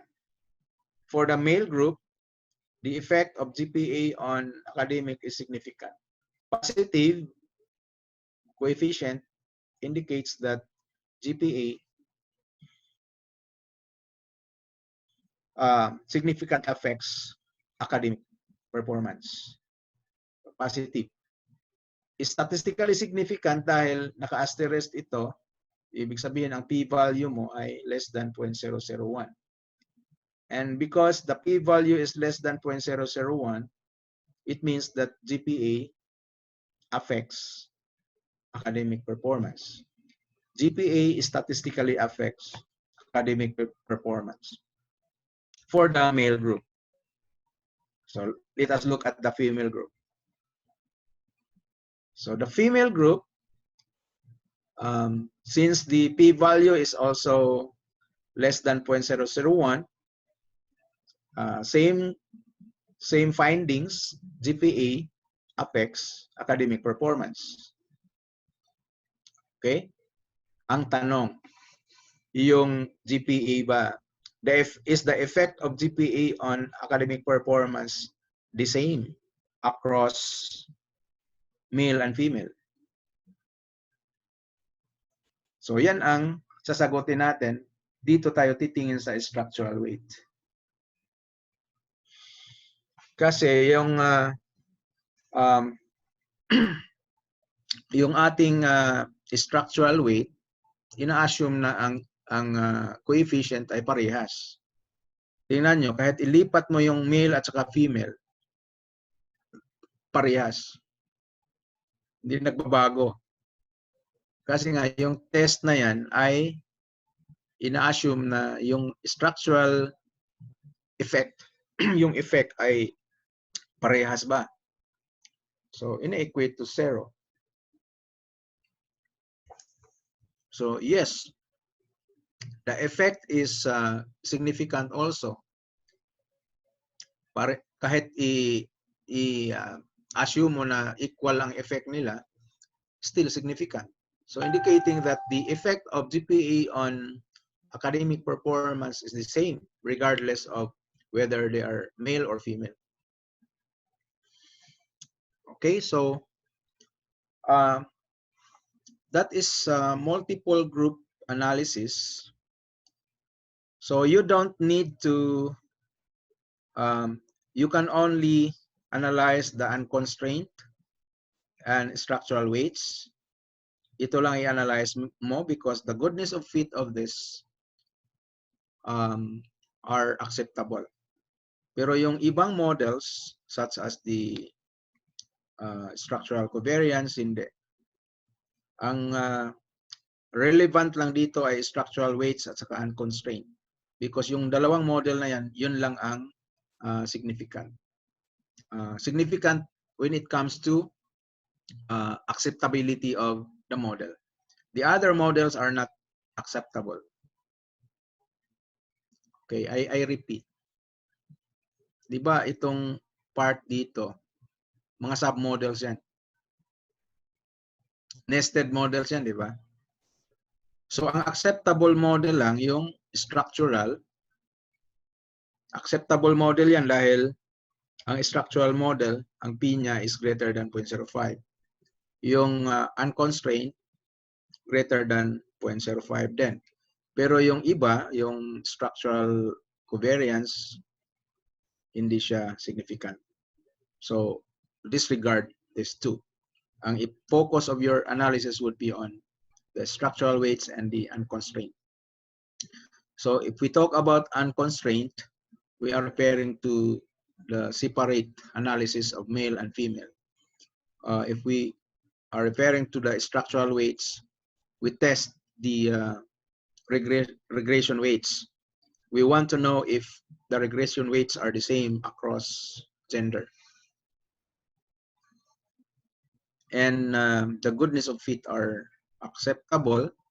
So it means that pwede mong sabihin na yes, ang effect ng GPA on achievement is the same regardless of gender.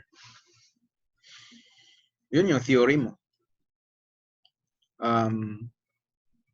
The effect of height on attractiveness, or height as a predictor of attractiveness, perception on attractiveness, is the same regardless of whether the person is a male or female. Okay, so yun yung mga theory na ibig nating sabihin. Okay, so that's how we do multiple group analysis in structural equation modeling. So I think I am done with my presentation about nested and multiple group analysis. So if we go back to our slides, if I go back to my slides, sorry, hindi natin ma-discuss yung mediation. So siguro ang mediation mamayang hapon na lang, if we still have time. Kasi yung third topic sana ay mediation. So mediation analysis. So mediation analysis, hindi pala kasya. So ang ating natapos ay dalawa. So we have the nested models and multiple group analysis. So mediation analysis would be discussed later this afternoon.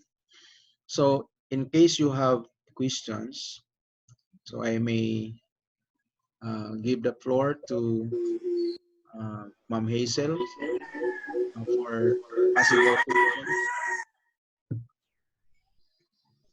Thank you very much po, sir. May questions po tayo, dear FRs. Pwede po tayong mag-turn on ang ating mga videos.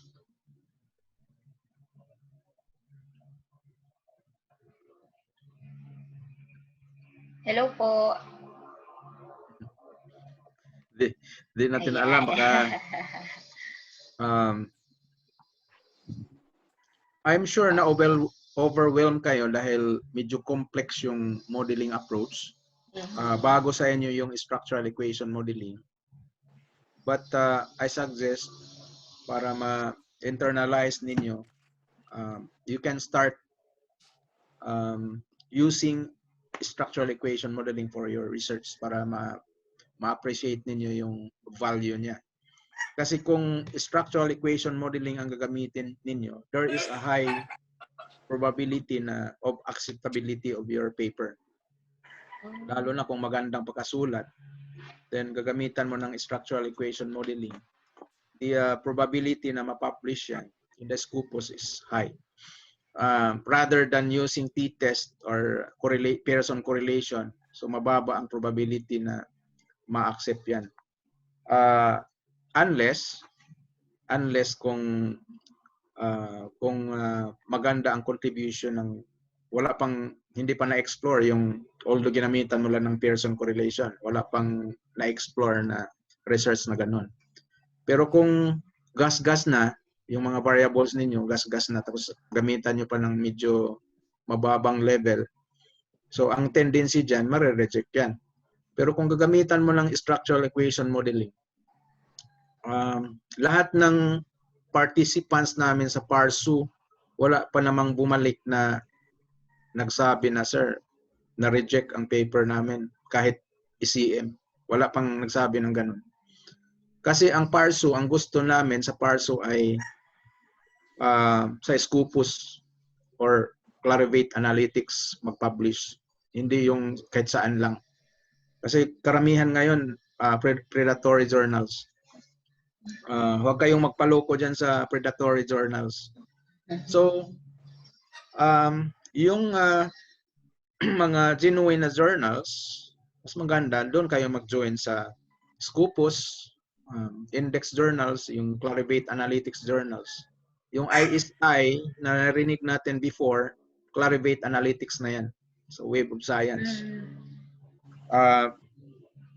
Ang ano dyan, ang mataas ang probability na publish kung ang statistics mo ay medyo highly sophisticated. Yan. Parang personal experience ko yan dahil based on my experience from my colleagues and myself, kapag nag-publish ng paper na ginamitan ng structural modeling, yung mga advanced modeling approach, madaling matanggap for publication. Sir, may question ako. Yes po. Good morning. Morning po.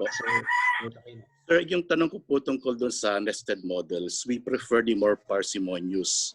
Nababawasan ba yung capacity ng explanatory variables to explain the explained variable? Nababawasan. Nababawasan ba ang capacity ng explanatory variable to account for the explained variable? Hindi naman, sir. Kasi usually yung sinet natin as 0 kanina, alam natin na non-significant yun. Yun sa, kung halimbawa, kung one group of respondents lang ang analysis natin, we found out that this path is non-significant, pwede natin yun i-set to 0. Hindi tayo pwedeng mag-set ng 0 sa mga malalaki ang effect. Kasi ang tendency niyan, kung i-set mo, for example, ang effect niya is 0.9, malaki yun. Tapos i-set mo as 0. Ang tendency niyan, yung chi-square mo, yung p-value ng model, hindi na acceptable. So, the model remains acceptable if we set to 0 those path coefficients that are non-significant. Insignificant. Okay, sir. Yeah, thank you po. Yun po sana yung second question ko. Nasagot na po. Thank you, sir. Welcome, sir. May question pa po tayo. Na-overwhelm sila sa sa structural equation modeling. Yeah, wait lang. Madali lang.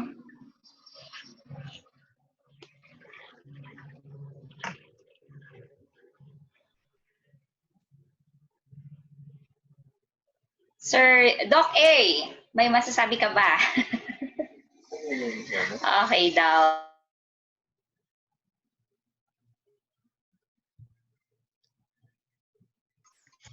Si Ma'am Ria, parang humingiti po si Ma'am Ria. Sige po. Ma'am Ria, may question. Wala masabi. Wala na masabi. Gusto ko yung hindi gusto ko yung yung male and Multi-group. female. Kaya try ko Multi-group. i-compute yung difference ng regression tsaka sa means kung bakit mas okay ang regression. Proving something for myself. Compute. Ang Kasi maganda usually diyan, means yung ginagamit if you're going to compare. pwede kayo mag-research by team. Kung sino yung magaling sa ICM sa inyong group, yun yung mag-lead sa stat. Then mag-ano kayo by group. Para matuto din yung iba. Okay lang po. Opo. Pero Kasi, sir, nowadays ito na talaga yung ano natin, yung SEM, yung sa in terms of publication. Kasi nabanggit niyo po kanina na it's much better, no? Experience ko lang yung senior ko kanina na based on my experience, kapag gamitan ng structural equation modeling, yung model testing na research, there is a high probability na yung acceptance level. The acceptance level is high as compared to simple analysis lang. Kasi mayroon akong kaibigan sa UST. Maganda yung paper niya kasi bago. Kaso ang ginamit niya ay t-test lang. So sabi ba naman ng reviewer sa international na journal, sabi ng reviewer, ang baba naman daw ng analysis mo, pwede mo naman marami pa daw pwede i-analyze gamitan ng ibang sophisticated na modeling approach. Marami pa daw information na pwede makukuha doon sa data niya. Kaya nag-consult sa akin, sabi ko, try mo gamitan na ganito. So, aywan ko, hindi na bumalik, baka ongoing na yung review. Halos na kasi lahat ng university ngayon ay nag-aim na makapag-publish. Lahat ng universities are aiming to upgrade their quality of research. Kahit sa amin, sa aking office na mismo ang research, parang dahil sa COVID, nilipat sa akin ang faculty research. So, malaki na rin ang assignment ko by next school year. Research productivity ng faculty nasa aking office na. So, parehas na tayo ng assignment next school year. Masakit sa ulo yung research kasi ang faculty, ang training nila sa nung undergrad at saka yung graduate school, hindi magaling sa stat. Kaya dapat i-train sila. So magbabago ng culture. Dahan-dahan na i-build. Mahirap mag-build ng culture of research.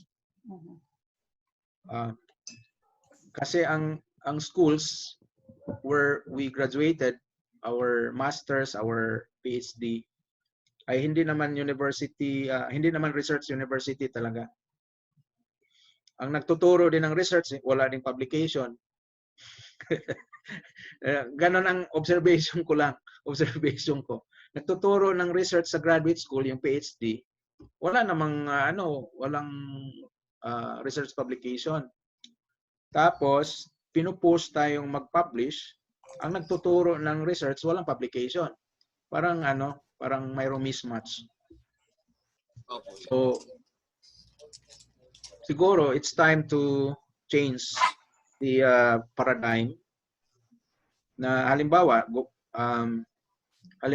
yung mga kwento natin, mayroon kasi tayong iba-ibang kwento. For example, si Dr. Tia na wala dito.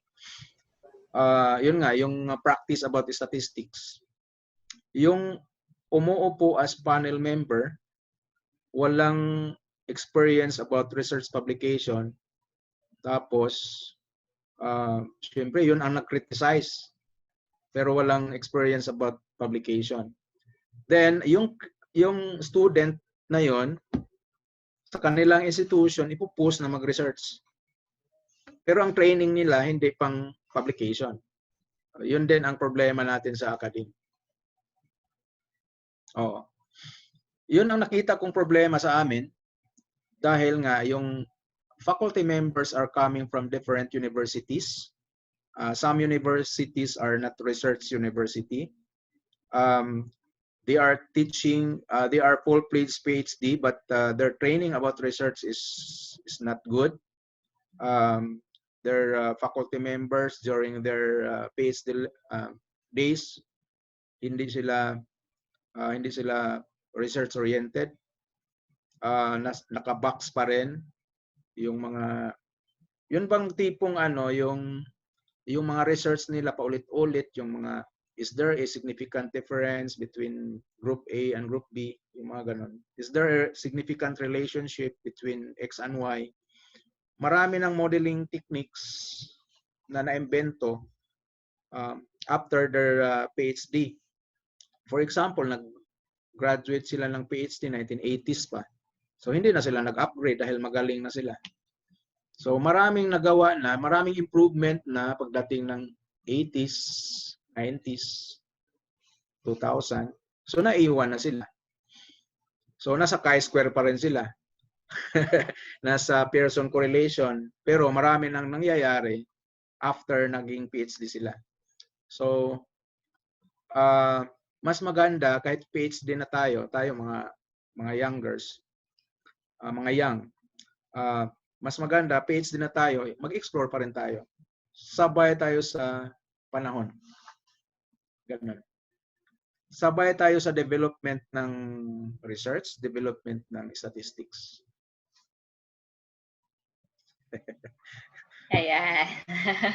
Ma'am Ria, nag-wave ka ng hand. Wave ba yan? O raise hand? Clap, clap, clap yan. Clap, clap. Kasi I agree with sir. Oo. Kasi Actually, hindi lang sa ano ni sir, no, sa atin din. Pag may gusto kang baguhin, hirap na hirap kang baguhin sila and ang tingin nila sa'yo, pagaling ka, as in nagmamagaling ka. Pero sa totoo lang, meron kang gustong ipasok na tama. So, I agree with sir.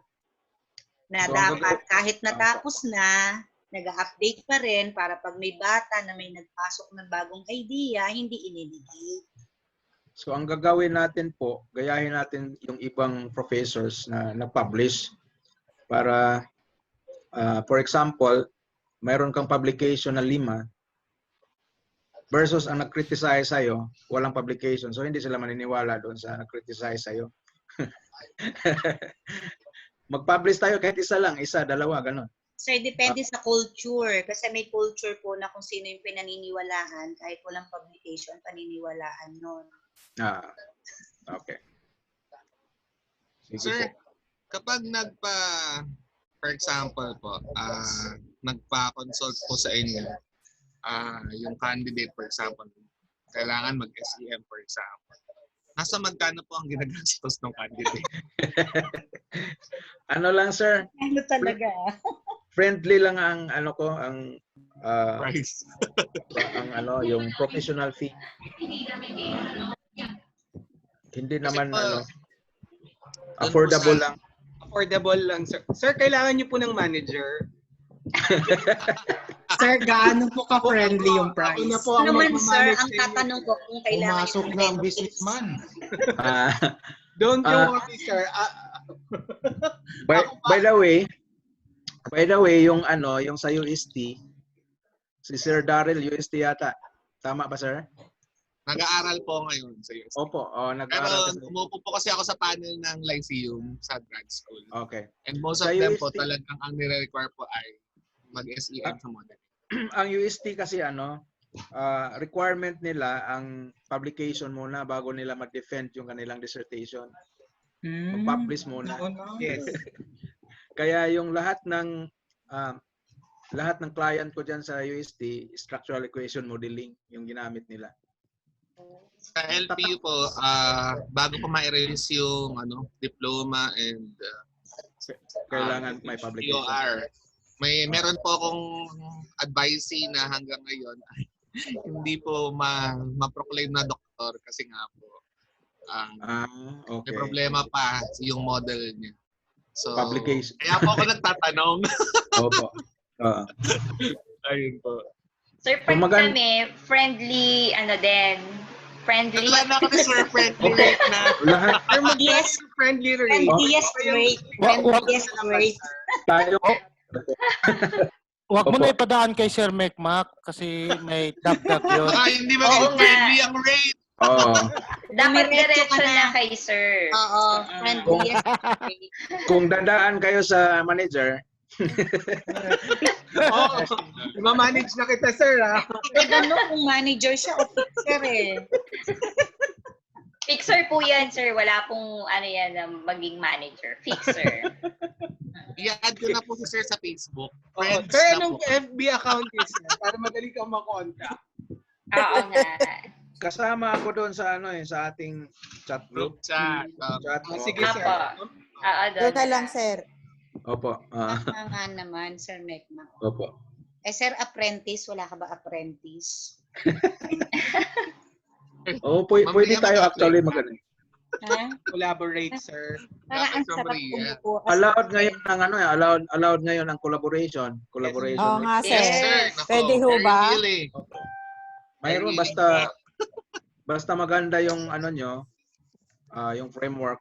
Pwede ko kayo Sir, yun nga ang i-guide. problema, yung framework. Pwede ko kayo Saka yung i-guide topic na lang. Ayan. Ay, gagawin Thank you, tayo ni sir. sir. Maraming Sir. salamat po doon, Yes. sir. Nabuhayan po kami ng loob doon. Opo. Saka nakita Ayan. natin yung mga Ngayon, mali. nagtanong ako ng presyo, umingay bigla. Guardian Angel. Kailangan lang pala kasi na mag-start, Sir Daryl, tungkol doon. Oo nga. Oo, kasi badly needed, sir, ang inyong guidance sa mga panahon Yes. ngayon. Yes. Opo. Ayun. May Actually, sa concern po tourism tayo. Ayun, hospitality Sir po, totoo po yung sinabi ni Sir Jackie kahapon sa business po sa tourism hospitality. Halos kung hindi po malalim na quality, pag quantity, ginagamitan talaga ng SEM ang lahat ng researches namin. Kaya, pinanghihinaan yung iba po ng loob talaga kasi layo-layo. Pero, sinusubukan, kinakaya. Opo. Pwede naman din kung sa business kayo yung time series models. Opo. Yung kay Dr. Orotia na Yes, yung mga sir. models niya. Yun din Pero yung sir, mga madugo. nga lang. Yun yung Wala wala ka kong ako sa pati, data. sir. Hindi ko na sinubukan ulit. ang gagawin nyo, sir, mag-focus kayo sa isang method. Tapos yun ang palaguin ninyo. For example, mag-focus kayo sa ECM, yun ang nyo para mahasa.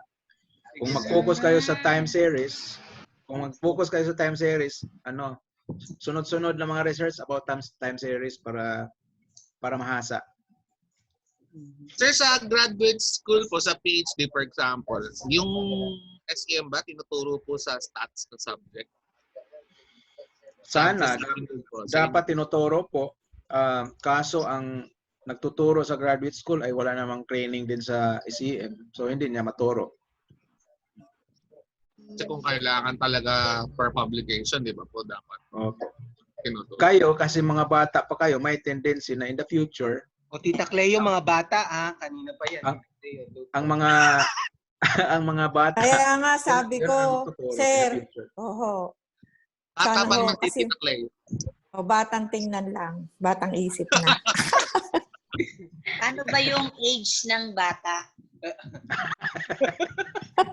Physical yun. Oo. Ganun ba? Tayo yun, tayo yun. Tayo po ba yun, sir? Nice, Tita Cleo. Love you, Tita Cleo. Yes.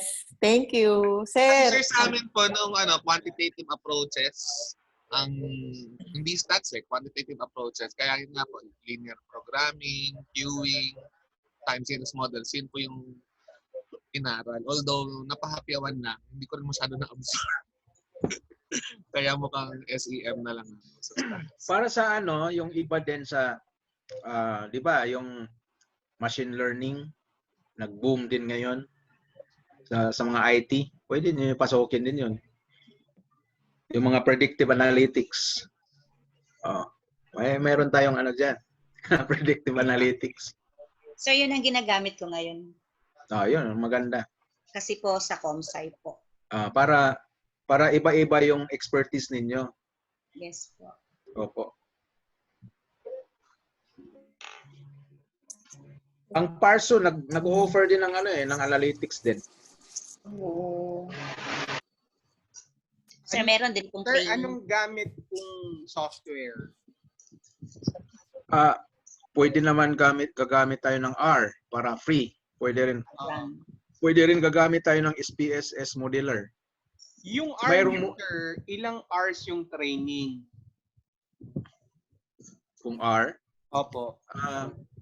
yung paggamit ng R, pwede yan isang araw, pero siyempre ang mga machine, Sir, yes sir. yung mga concepts ng algorithms, marami kasing algorithm. One algorithm per morning or a morning session, pwede na. Magkano, sir, usually, yung training nyo po? For sa sir, sa Parso, dahil association yon, mayroon nga kaming free last time eh. Susulat lang po. Basta member ng Parso, mayroong free. Kami last month nag-offer kami ng free. Then this coming August 29, mayroon kaming 400 pero dalawang module 'yon. 200 pesos lang, 200 pesos per module. Analytics po 'yun, sir. Hindi, 'yon? Sample size naman. Sample size. Yung pinost niya, sir, kahapon. Okay. Opo. Kasi sir, yung nakita nga namin, sir. Yung kolehiyo po namin nangangailangan po ng training ng faculty ng analytics. Mayroon kaming sa Parso. So, sige sir, ipa-member ko na lang sila tapos sulat na lang kami para libre na yung training. Minsan kasi nag-offer kami ng free. Then kung member ka, 200 pwede na. Para lang sa resource person 'yon, di ba? Yes, sir. Kasi non-profit naman 'yon. Kaya mura lang yung registration fee. Sige, sir. Actually, pwede sir, naman. mura nga po yung registration fee kapag member. Kasi ang laki pong diferensya kapag hindi member. Kaya magpapamember na po kami lahat. Kasi magagamit naman din yung membership ninyo sa NBC. Opo. Tama ba? Membership in the professional organization. Yes, sir. Yes, sir. Yes, sir. Yung renewal is the same price as membership every year. Opo. May plano kami na i-rank din yung membership para mag-grow naman yung mga members. Para may senior member. Mayroong honorary member. Yung mga resource persons na yon.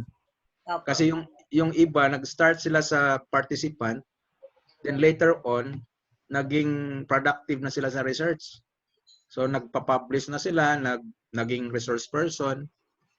So yun yung mga honorary members. So sir, yung pag magpapa-renew, kasi ako nakapag-member na so renewal na lang, ang gagamitin ko pa ring form is yung membership. mayroong renewal. Meron pong renewal. Opo. I-online na natin yon by next week siguro. Opo, Online sir. na natin. Sige po, sir. Doon na lang po Kasi ako. hassle yung yung PDF file, hassle. Opo. Pipill up ka man yung... I-scan pa po pag wala. Tapos sinulat ko after in-scan. Pipirman, tapos i-scan. Oo. Maganda nga yung online. Online, para pindot. Google Form, sir. Na lang ng pindot. Yes, sir. Google Form. Opo, kasi nag-convert pa kami, sir, nung PDF to Word, care To Word. of Ma'am Separa, Ma'am Lenis. Ay, ma'am. Salamat. Ma'am, nirequest ko sa Parso yun, ma'am. Nirequest sa Parso. Sinat ko Hindi yung kasi Parso. dumating si Oo. Kasi dumating nahirapan nga po kami sir, encode. So, nag-request po pala si Ma'am Lenis ng Word file from Oo. Parso. Buti pala na In-advise daw sila nabigyan, na no, huwag Ma'am na. Lenis. Actually, Sila mayroon daw. naman Madali ding na Word mag-scan. file. Sila Mayroon Opo, namang sir. Word file. Meron na po kami, sir, na Word file. Opo. Opo. Mabilis lang yung yung secretariat, mabilis lang. Opo, mabilis ko nga po sumagot. Opo. Ako before nung Sinunay pa nag-apply yun. ako, tumatawag pa ako. Pinring ko yung akin tapos sinulatan ko ng sulat kamay. Scan. Tapos pinicture. Ulitin mo na lang. Tinituran. Oo. Opo. Uploaded na sa group, Dali, sir, sir. ako mag-wait na lang ako sa renewal form. Opo. Okay po. Para ano na, pindot ka na lang ng pindot. Yes, sir. Yes, sir. Opo. Para po makakuha din ng mga trainings. Opo. Sige. So, Okay po. So, Apo, mayroon pa ba kayong concerns? may question pa. Palagay ko sa ngayon wala. Pero Ah. sir, we will... Mamaya po siguro meron. Hindi, pero sir, pag gumagamit na kami, Pag gumagamit na kayo. makulitan kayo sa amin. Pag mayroon kayong mga chat lang kayo. Yes, sir. Chat lang kayo sa akin. Thank you. Wait, sir. Salamat po. Apo, thank you po, sir. Thank you. So, this afternoon po, 1 o'clock ulit. 1 o'clock po ulit tayo. Opo. Meron po ulit prepare si Sir Mekmak na nakaka-stress na game. Ayan. So, Mentimita naman, mentimita. hinihilingan po ang lahat na kung maaari mag-input tayo or bumalik po tayo sa platform ng before 1 o'clock. Siguro po 5 minutes, gano'n. Binibigyan naman po tayo ng time ni Sir. Wag lang po masyadong matagal. Sir Cristo Ray, hi! Thank you, Sir Amora. We love you, sir. Hi, Ma'am I Hazel. love you too. Oh, that's the sweetest thing I ever heard. Si ako naka-I love you kahapon eh. Oo nga po. Meron pa, Ayan, sir. Meron pa, Ma'am Hazel. Meron pa. Apo. Sino? Sir Ryan, hi! Sir Dipay! Ano to? Roll call lahat ng? Oo. Hindi nagpaparamdam. Hindi naman. Na-active. Mamaya po, lahat kasali sa game natin. Sir Dipay, na-miss ka na ni Ma'am Hazel. Kailangan mo ng Oo nga. So, Sir Johnny, maraming pong salamat. We'll see you po ulit mamaya, 1 o'clock. Opo. Salamat po. Mga kapatid, pwede na po tayong kumain. Kainan na. Thank you po. Happy lunch po.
Last session na pala tayo.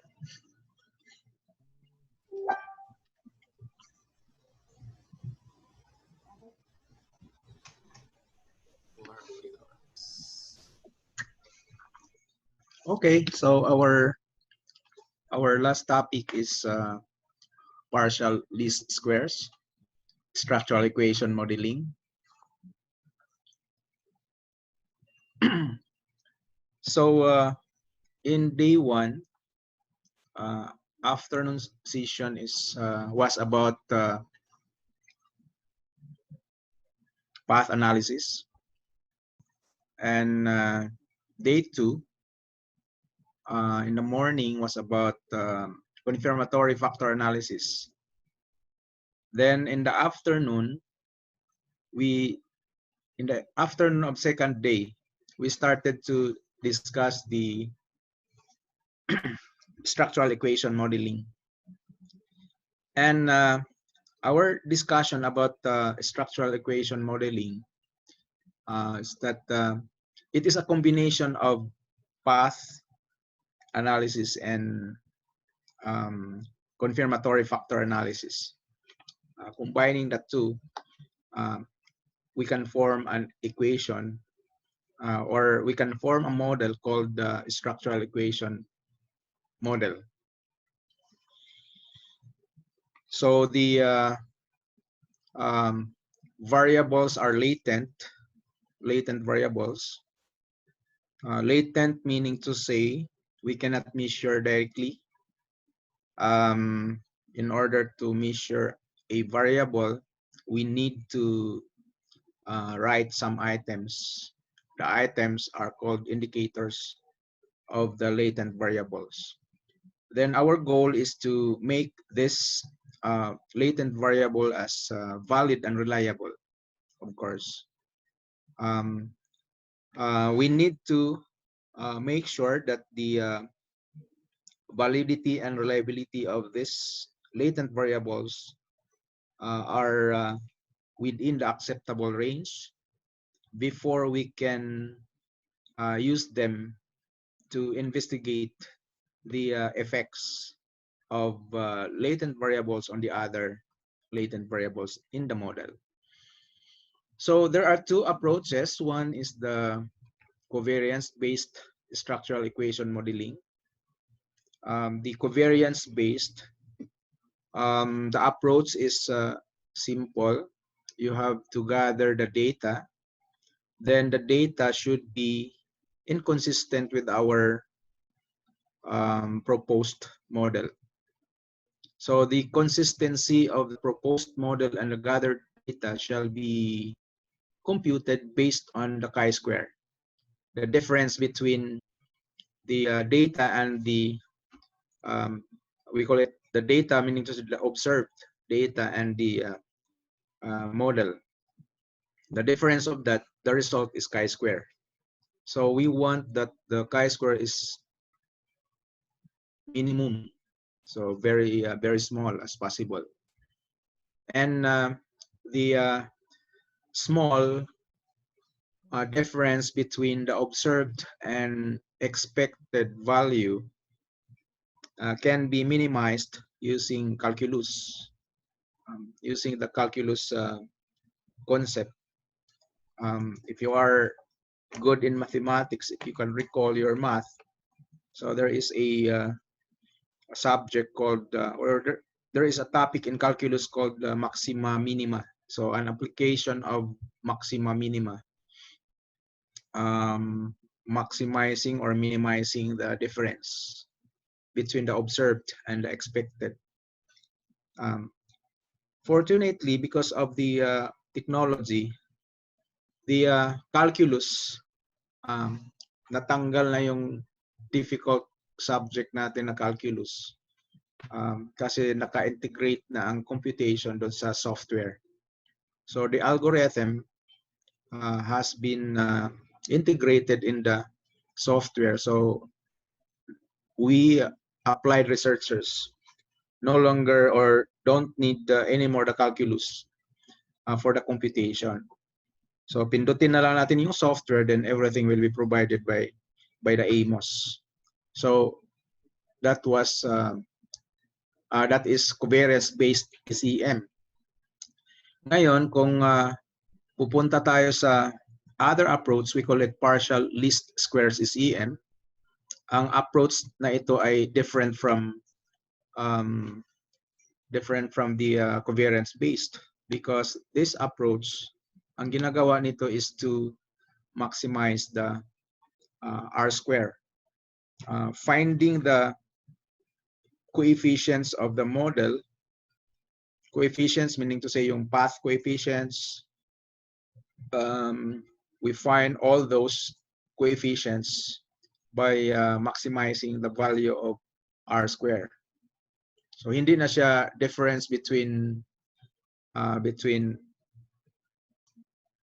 observed and expected, but the R square, the proportion of variance in the endogenous variables, yun ang i-maximize.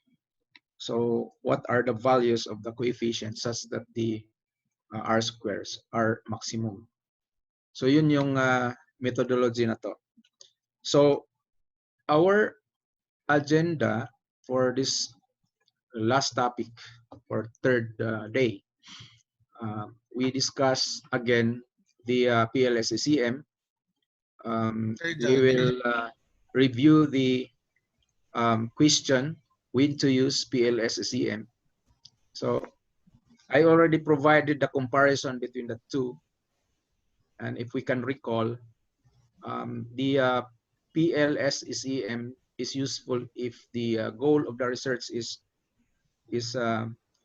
research development or theory development rather. Sir, excuse po. Pwede po pa-co-host po ng account. Ay, dito po sa user. Magre-record lang po. Po? Magpapa-co-host po sana. Kasi okay. nasa inyo po at ang hosting. Hindi na save. Hindi na ano. Wait lang. Okay. Okay, wait lang.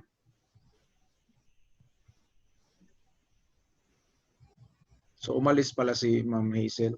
Opo, nalipat po sir. Nakalimutan niya mag...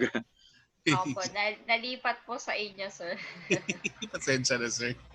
Sino ang i-co-host ko? Ako po, Daryl A. Score. Daryl A. po. Okay.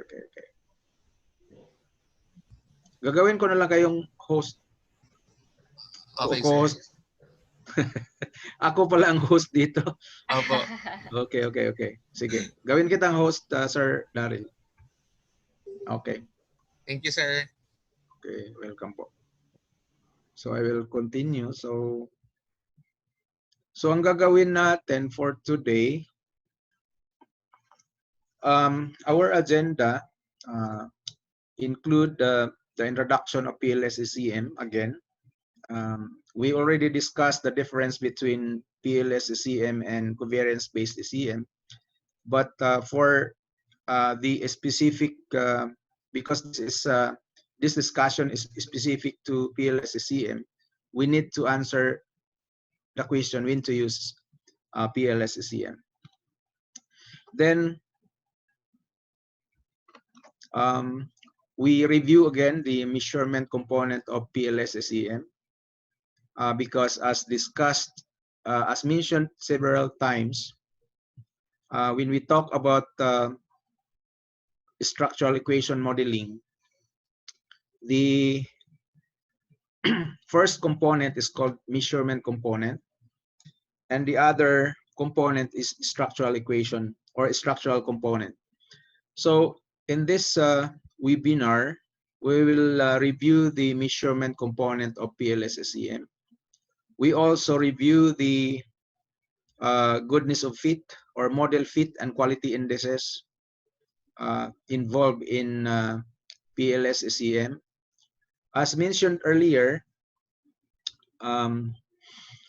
if we talk about covariance-based SEM, the methodology is that we get the difference between the observed data and the expected data, then get the difference between the two.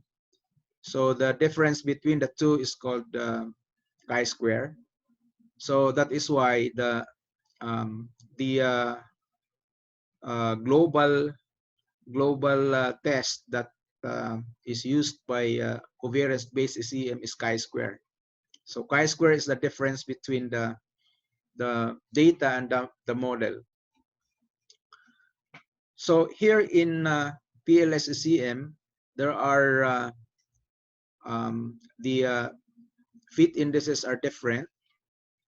So we have different fit indices. So we will also include that in our discussion. Fourth agenda. Then the fifth, of course, we need to discuss the structural component of PLS SEM. Then sample size requirement. So what would be the minimum sample size if we use PLS SEM? What would be the minimum sample size requirement? So notice that the agenda, there are 3 important points. All of the 6 are important, but I highlighted the 3: measurement component, goodness of fit and quality indices, and the structural component of the PLS SEM. Because when we talk about structural equation modeling, the practice of the empirical researchers is that we should present the measurement component, the goodness of fit, and the structural component. The measurement component, of course, includes the validity and reliability of the instrument. We should make sure that our latent variables are valid and reliable before we test the structural component. The structural component meaning the effect of one latent variable on the other. So before we test the effect of the latent variables on the other latent variables, we should make sure that our latent variables are valid and reliable. So as I've mentioned earlier, the PLS SEM is the second approach of structural equation modeling. So we call it partial least squares, or sometimes we call it partial least squares path modeling. It is also called component-based SEM. So we can use that 3 names interchangeably. And the methodology is like this. Given the model that we have, for discussion purposes, I will use the loyalty data. So for example, loyalty, satisfaction, and trust.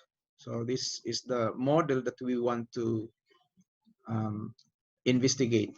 We want to study. So our goal here is to produce the coefficients, right? We want to test if satisfaction has effect on loyalty. We want to test if trust also has effect on loyalty. Then we want to test also if satisfaction has effect on trust. So in other words, we want to estimate the effect of the variables on the other. So the goal of this methodology is to find or compute or generate the effects, the path coefficients, so that the R squares of loyalty and trust are maximum. So maximizing the R square. So it is still a problem in calculus finding the path coefficients such that the R squares are maximum. So the R square, for example, 0.63, this is the proportion of variance in loyalty that is explained by trust and satisfaction. So 63% of the variability of loyalty is explained by satisfaction and trust. Then 49% of the variability of trust is explained by satisfaction. So yun yung ibig sabihin ng R square. So it represents the proportion of variance in the endogenous that is explained by the predictors in the model. Okay, so in PLS ECM, similar to covariance-based ECM, we need to have observed variables. For example, again, if we talk about observed variables, that include demographic characteristics usually in the questionnaire. You always encounter this, such as gender, age, civil status, religion. Okay. Then, of course, after the part 1, the demographic profile, you can proceed to your next variables, the major variables of the study. So in my example, I have this satisfaction, trust, loyalty, cumulative commitment, and affective commitment. So in this example, satisfaction and trust are the main variables. I'll just show to you satisfaction and trust, although I mentioned some other variables such as loyalty, cumulative commitment, and affective commitment. Then notice that satisfaction consists of four items. So the 4 items are called indicators. So they are used to, the indicators are used to measure the satisfaction. And satisfaction and loyalty are called latent variables. So the latent variables can only measure, can be measured only if we have indicators. So yun yung practice ng ng social science, health sciences, na para ma-measure mo ang isang bagay, ang isang latent variable, mag-imbento ka ng paraan. Kaya yun ang paraan nila. So they use indicators, and these indicators are representative of the latent variable. So the latent variables cannot be measured directly. So we cannot measure directly. That is the reason why the researchers, so yung mga researchers before, inimbento nila na gagawa na lang sila ng indicators. So the indicators should be used as representative of the latent variables. Kasi kung wala yung mga indicators, hindi mo ma-measure yung latent variable na yan. So we cannot measure directly the latent variable. So we need to use the indicators. So in developing a questionnaire, you should consider the 2 types of latent variables. So latent variable can be reflective or can be formative. So as discussed 3 times, so this is the 3rd time to discuss this. Reflective, meaning the variables are highly correlated. Then if the variable is formative, we don't expect a highly correlated indicators. So for example, if we try to use this example, satisfaction with a meal. So the items are, I am satisfied with the main course, then I am satisfied with the dessert. So not necessarily that these two items, yung nasa box, are correlated. Not necessarily that these two items are correlated. Kasi for example, if the respondent is a vegetarian and the main course is pork, for example, so that person does not like the pork kasi vegetarian siya. So mababa ang kanyang rating sa first item. I am satisfied with the main course. Pero mataas ang rating niya sa pangalawang item because the dessert ay fruit salad, for example. Gustong-gusto niya yung fruit salad pero ayaw niya yung main course kasi vegetarian siya.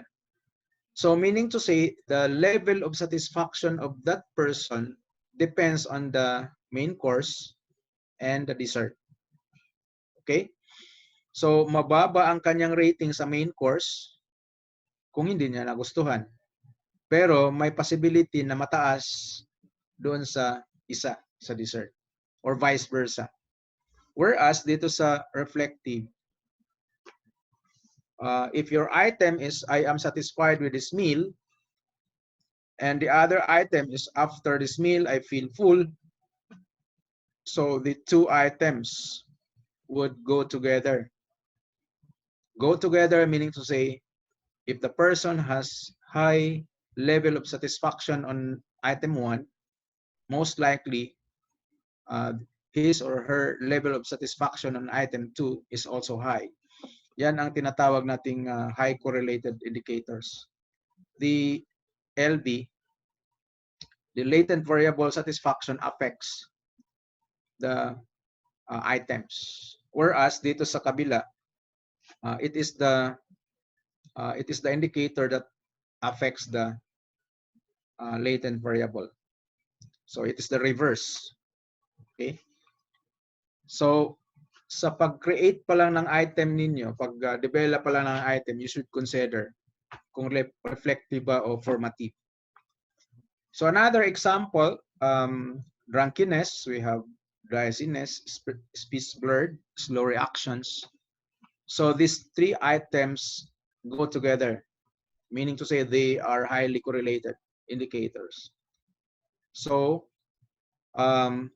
these items, the three boxes, represent the indicators.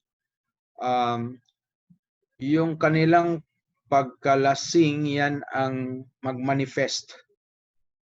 Kaya makikita natin na ang speech niya affected, drowsiness, so ang reaction niya ay slow. So yung pagkalasing niya ang mag-reflect dito sa tatlong items. Kaya reflective, latent variables, and the three items go together. The other side, the formative latent variable, magkaiba. Kasi yung drunkenness, the level of drunkenness depends on the amount of beer, wine, liquor. So dependent ang latent variable doon sa indicators. Whereas dito sa reflective, yung mga items, yung mga indicators ang dependent doon sa latent variable. So yun yung kaibahan sa dalawa. So before you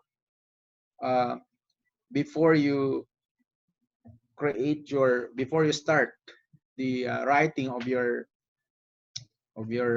questionnaire, i-visit nyo muna kung reflective ba ang gagawin nyo o formative. Okay. So another example para talaga maintindihan. So reflective way of measuring satisfaction. So I feel comfortable in this hotel. I am happy to stay in this hotel. I recommend this hotel to others. So these are indicators of reflective latent variable. The other one, the right side, so the room is well equipped, the personnel are friendly, the service is good. So, ang kailangan natin dito sa dalawa ay yung mga items. Pag titingnan mo yung sa formative, hindi siya correlated. Kasi pwede namang well-equipped ang room, at the same time, hindi friendly ang questionnaire. Hindi friendly ang personnel. At the same time, ang service hindi maganda. Di ba? Whereas dito sa reflective, kung comfortable ka sa hotel, if you feel comfortable in this hotel, most likely you will be happy to stay in the hotel. And if you are happy and you are comfortable, most likely you will recommend the hotel to others, to your friends. Okay? So for the Pls Sem, so kailangan nating intindihin, for example, LB1, latent variable 1 ang ibig sabihin. LB2, latent variable 2. LB3 and LB4. So LB1, LB2, 3, and 4, lahat ay reflective, right? So palabas yung arrow. So ang direction of the arrows are going to the indicators. So reflective. So ang tawag natin dyan, yung nasa the component inside the boxes, inside the blue and green boxes.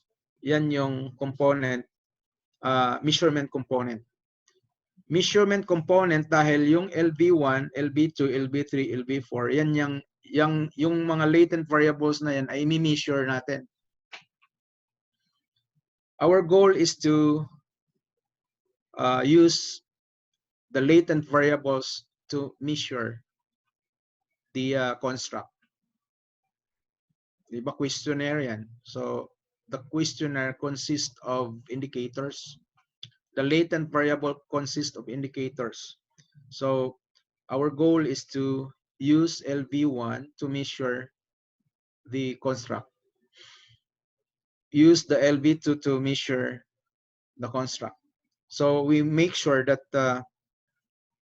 it is valid and reliable. These should be valid and reliable. LB1, LB2, LB3, LB4 should be valid and reliable. Kaya belong yan siya sa measurement component. Kapag sure na tayo na valid and reliable yung LB1, 2, 3, and 4, at saka pa tayo may karapatan na i-investigate yung structural component. The structural component is basically the effect of the latent variables on the other.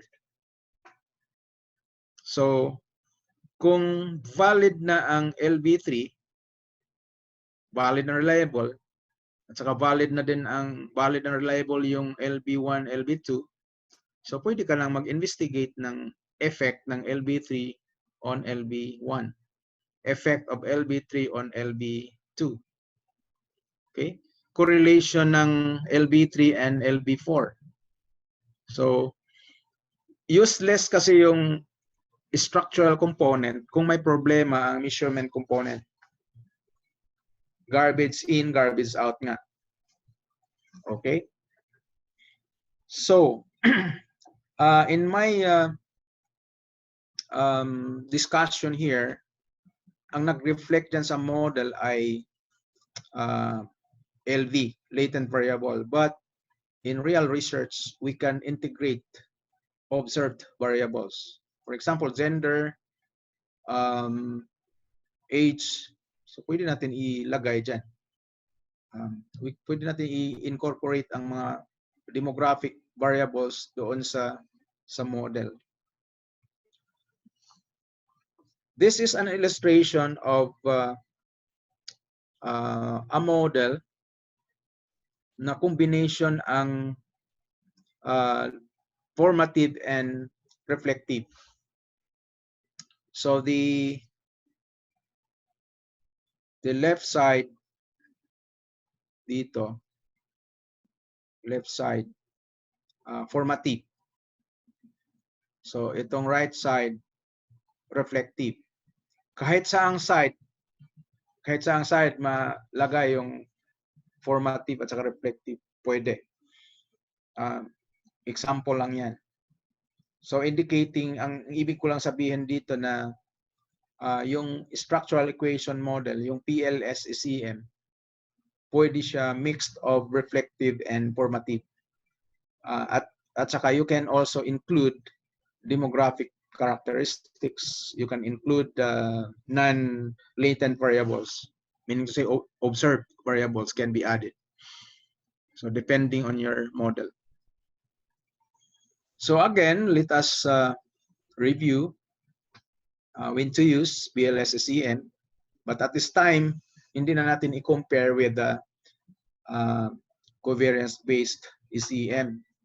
So dapat malinaw sa atin kung kailan gagamitin yung Pls Sem, partial least squares Sem. Malinaw na sa atin yung covariance-based. The covariance-based shall be used if the goal of the research is model testing, meaning to say mayroon kang framework na iti-test. Your framework would represent your research model. Then you want to test using covariance-based Sem. So dito, in terms of research goal, our main goal, primary goal, is really to develop a theory. Or you want to predict something. Or if your theory is about prediction, so you can utilize Pls Sem. You can utilize Pls Sem if your goal is to extend an existing theory. Okay, so a structural theory or something exploratory. So you can use the Pls Sem.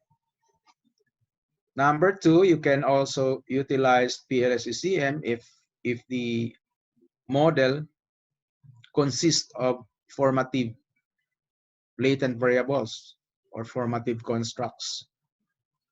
So kung mayroong formative construct ang model mo, sure na yan na Pls Sem. So if, for example, if your variables are plenty, I mean, you say you have plenty of latent variables, you have plenty of indicators, in other words, complicated masyado yung structural model. So it is suggested by the authors that Pls Sem shall be utilized.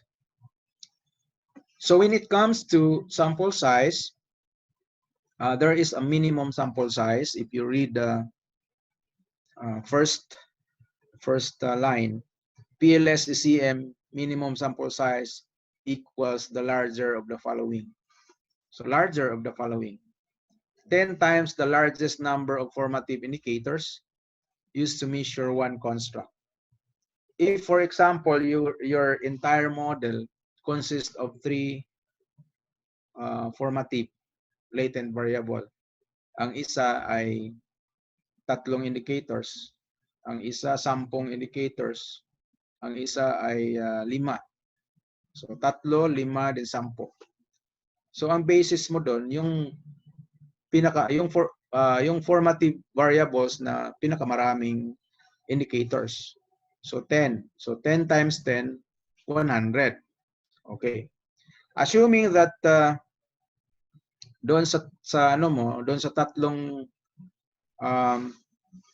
tatlong formative indicators.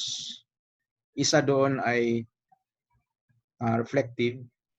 Then bibilangin mo kung ilang structural path mayroon. The largest number of structural path directed at a particular latent construct in the structural model. So kung halimbawa 3 lang or 4 lang ang structural path, yun bang arrow from one latent variable on the other, yun yung structural path. Bilangin mo yung largest number of structural path. Halimbawa lang 5.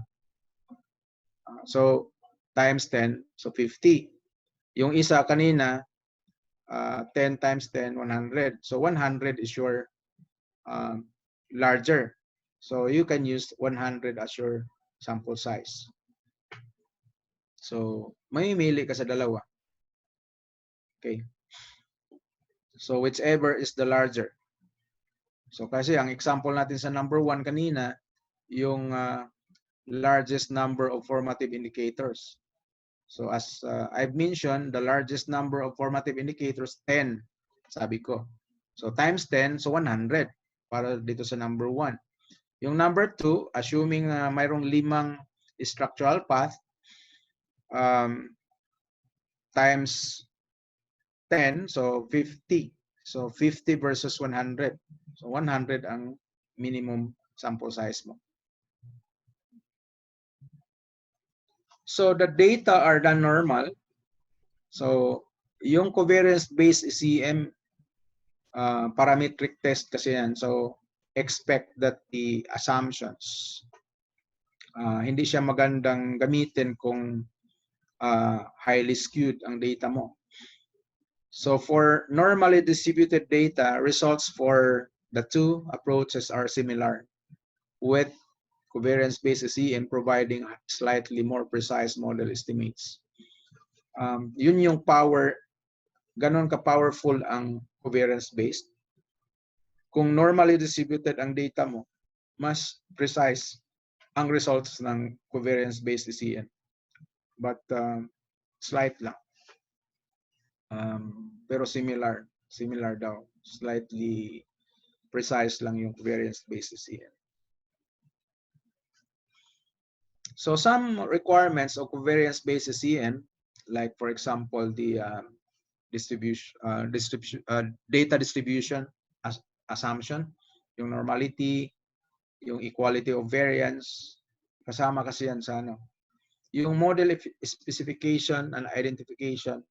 Sometimes hindi adequate yung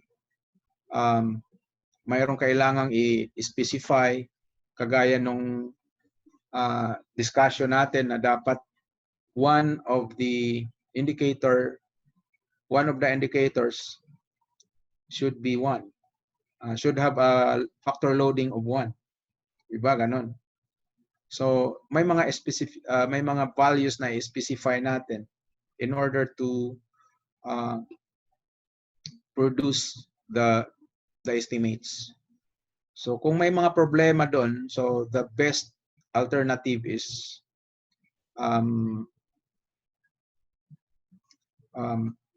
we have the best alternative is Pls Sem.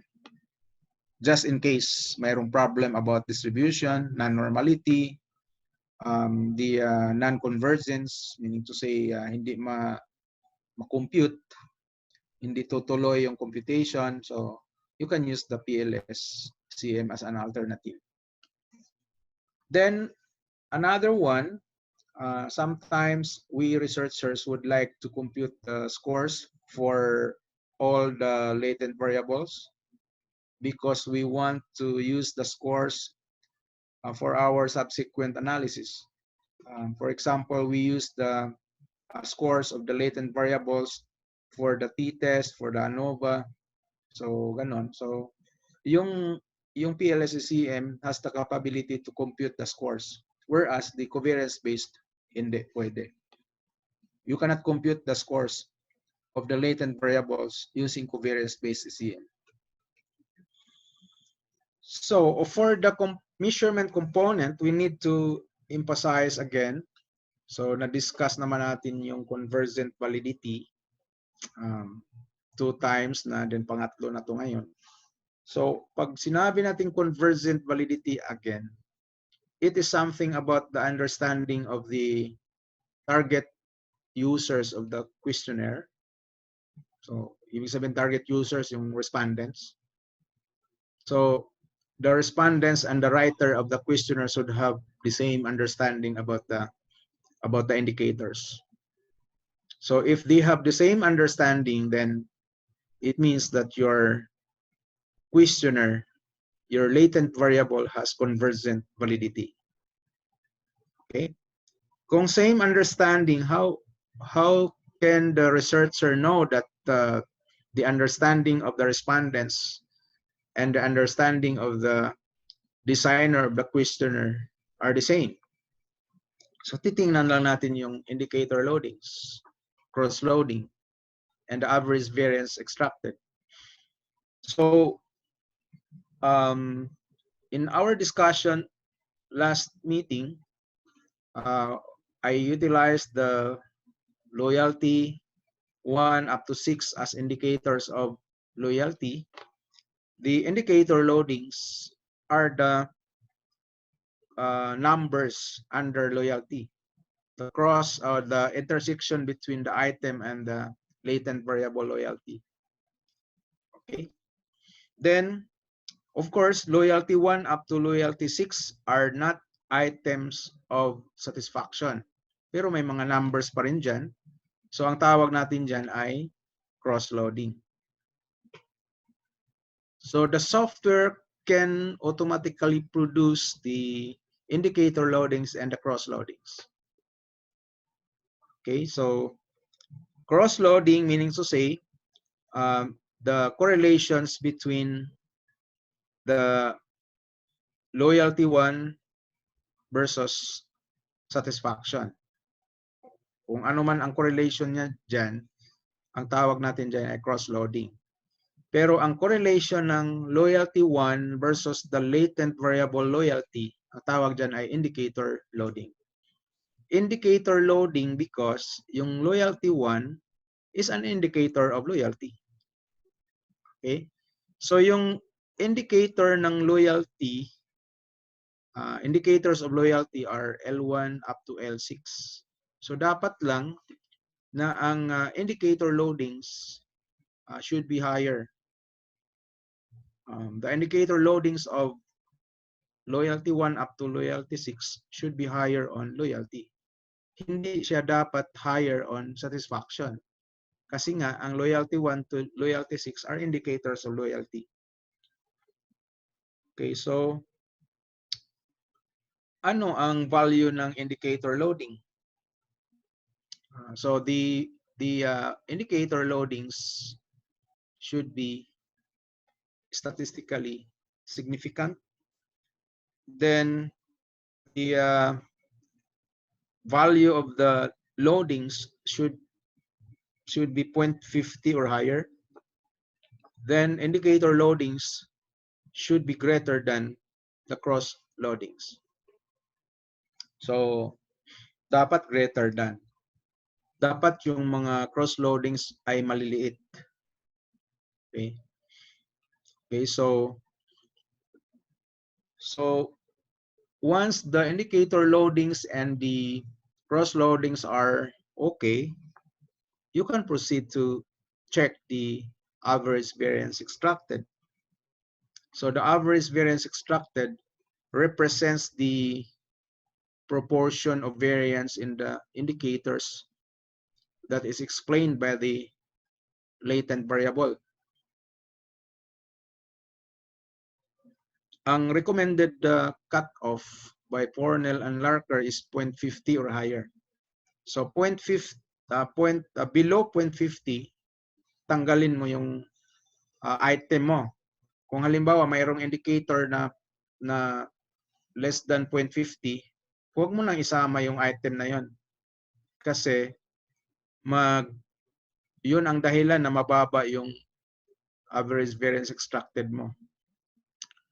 So what I am highlighting here is if you want to improve the value of the average variance extracted, remove the items with indicator loadings that are less than 0.50. So, i-remove mo yung mga items na mayroong indicator loadings na 0.50, below 0.50 para mag-increase yung average variance extracted. Okay, so this is an sample result of WAR-PLS. The p-value should be checked. So yung p-value na yan, these are p-values corresponding to the indicator loading. So meaning to say, yung indicator loading niya ay statistically significant. Okay, so pag sinabi natin statistically significant in layman terms, the item or the indicators can help in measuring loyalty. The indicators can help in measuring satisfaction. The indicators of trust can help in measuring trust. So yun yung ibig sabihin ng significant indicator loadings. Then after that, of course, you need to check the indicator loadings, the value. So dapat walang 0.5 or higher. Walang less than 0.5, sorry. Walang less than 0.5 sa indicator loadings according to Hare and colleagues. So cross loadings are small. So like in this case, the cross loading for loyalty are very small. Cross loading niya yung 0.129 and negative 0.108. So napakaliit lang. So mas maganda ang cross loading ay below 0.5. Tapos yung indicator loadings above 0.50. Above 0.5, then below 0.5 yung cross loading. So the average variance extracted in the blue box automatically computed also by the software. So wala na tayong, hindi na mahirap gawin ang research sa panahon ngayon. Kasi lahat ng computation natin ay gagawin na ng software. Ang titingnan na lang natin kung acceptable ba. Okay. Ang titingnan na lang natin dyan kung ang p-value ay significant ba. Yung indicator loadings ba natin ay 0.5 or higher. Yung cross-loading ba natin ay maliliit. Yung ating average variance extracted ba ay pasok sa requirement na 0.50 or higher. So kung pasok, ibig sabihin, yung variables mo mayroong convergent validity. So ganun lang yun. So it is not extraordinary. So for the discriminant validity, ang definition naman niya, according to CAC in 2020, I changed the year 2020 dahil sa kanyang user's guide of WAR-PLS, nag-release na siya ng 2020 version.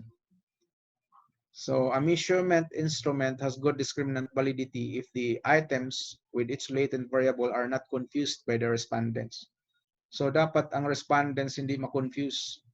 If the particular indicator is used to measure loyalty, dapat ang understanding talaga ng respondent ay para sa loyalty.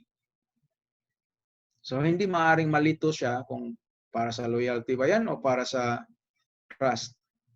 Baka ganun ang pagkasulat ng items mo, problematic yung item mo pag ganun. So dapat malinaw sa respondents. So how do we know that there is discriminant validity? So we can use the two approaches. The first approach in 1981 by Fornell and Larker, then the second approach by Henseler and colleagues in 2015. So the first one, the Fornell and Larker, i-compare mo lang yung square root of the average variance extracted by the correlation coefficients of the latent variables. Di ba sa bawat latent variable mayroong average variance extracted? Kunin lang yung square root nun. Then, i-compare sa correlations among the latent variables. If the square root of the average variance extracted, if the square roots of the average variance extracted are larger than the correlations, then we can say that there is discriminant validity. The new approach developed by Henseler in 2015, i-compute lang yung HTMT. Then if the value of the HTMT is less than 0.85, it means that there is discriminant validity. And we can categorize the discriminant validity as best discriminant validity. And if the value is less than 0.90, so we can categorize the discriminant validity as good. So according to them. So we can utilize this references for our future research when it comes to discriminant validity. Ibig sabihin, kung pasok ang values ng HTMT, ibig sabihin hindi nalito yung the respondents are not confused of your items. Malinaw sa kanila. Walang confusion. Lalo na kung best. Okay. So this is the sample results generated by the software. So yung nasa diagonal, yan yung square root of the average variance extracted. Yung nasa green, yan yung correlations between loyalty and satisfaction, between loyalty and trust, between satisfaction and trust. So we see to it that the values in the diagonal are larger than the values in the green triangle, inside the green triangle. So what shall you do if for example, if your average variance extracted is lesser than the correlations? So mayroong problema sa average variance extracted mo. Mayroon ding problema sa questionnaire mo kasi kung highly correlated yung dalawang variables, halimbawa ang correlation ng loyal, example lang if the correlation between the two variables are very high, say for example 0.95, ibig sabihin yung dalawang variables mo can measure the same thing.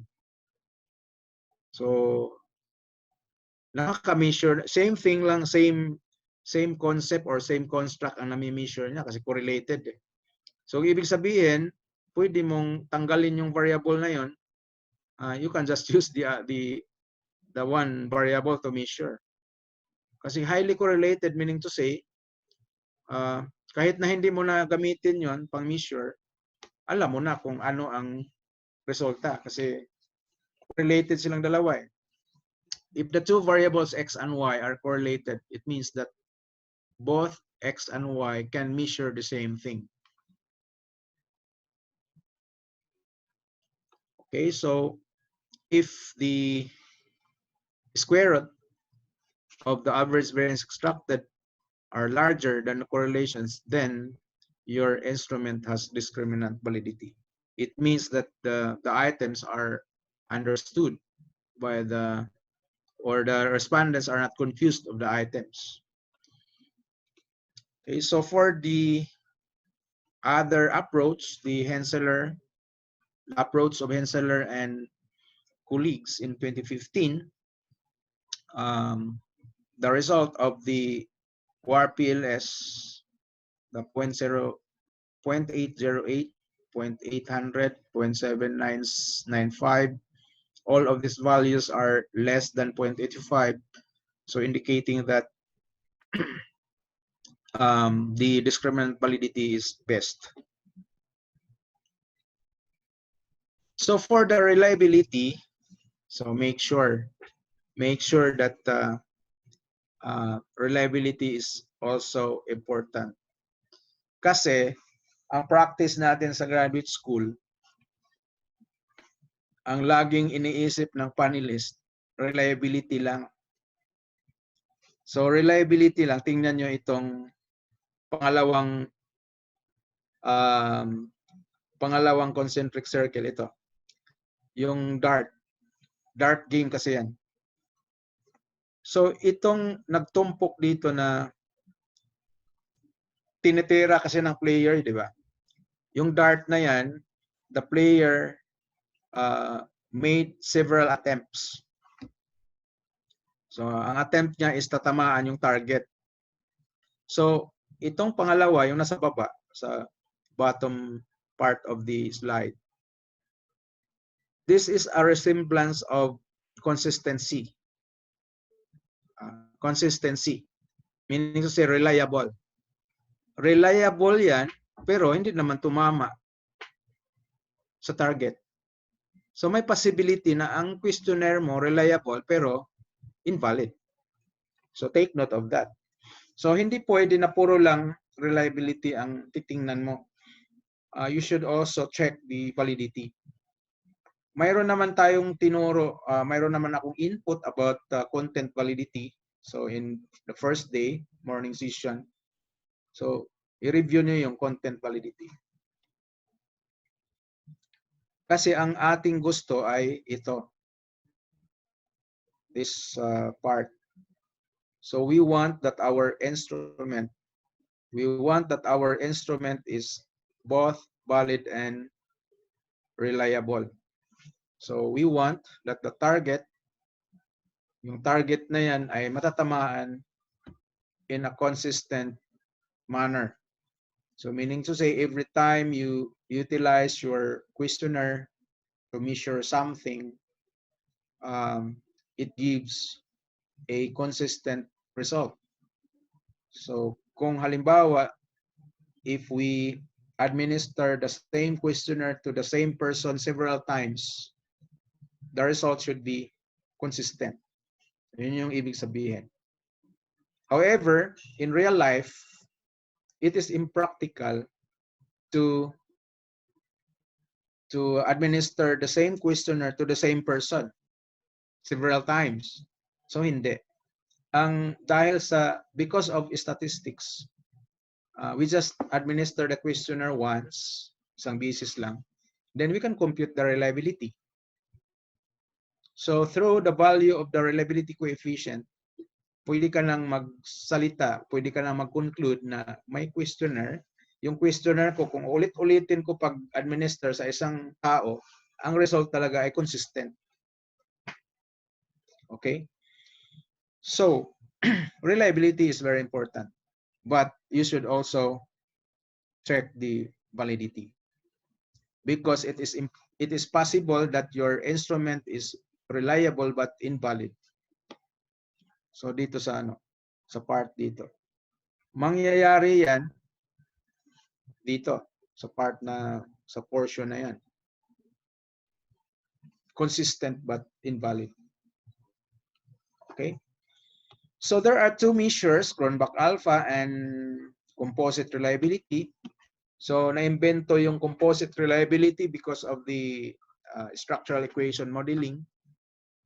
Sa panahon ni Cronbach, sa time niya, mga 1950s,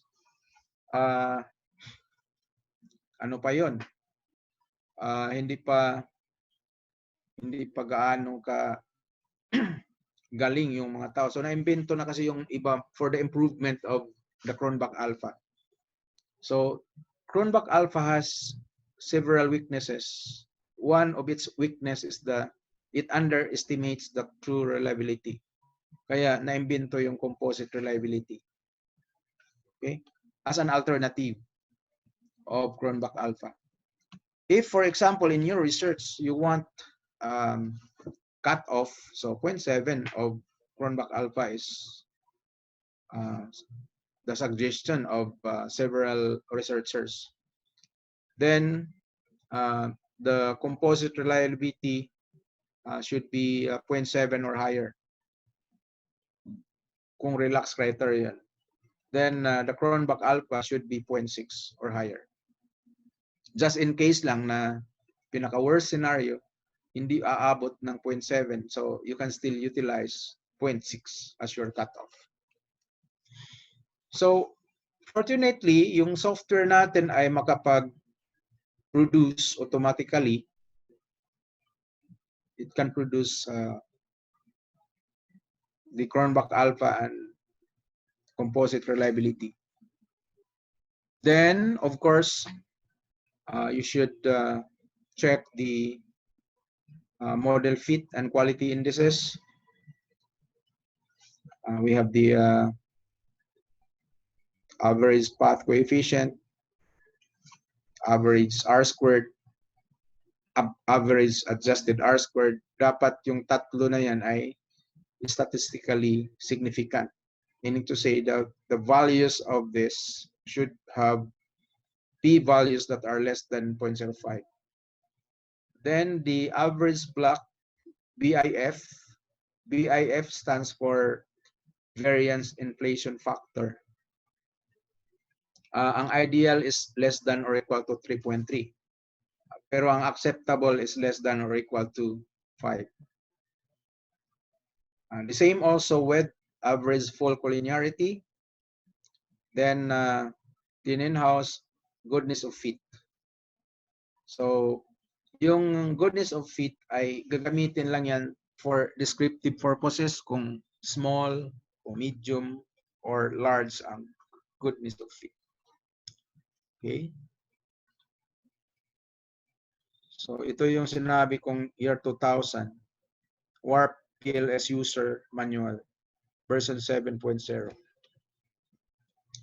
So the structural component of Pls Sem, ito yun. Notice that the software can provide the path coefficients. For example, in this data, the satisfaction, trust, loyalty, relationship appeal, and affective commitment.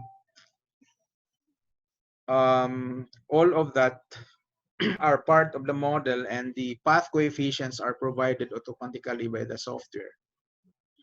So, kada path, sa bawat path coefficient, mayroong corresponding standard error, p-value, and effect size. So the effect size is part of the output of WAR-PLS. Kasi kung alam natin na ang satisfaction has a significant effect on trust, pwede natin ma-quantify kung gaano ka, to what extent is the effect. Diba? Sasabihin kasi natin, there is a significant, or satisfaction has a significant effect on trust. The next question is, to what extent is the effect of satisfaction on trust?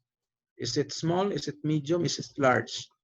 So mayroon tayong reference about it. We can use the suggestion of Cohen in 1998 na kapag 0.02 small ang effect size, kapag 0.15 medium, kapag 0.35 large. So i-produce ng software yan.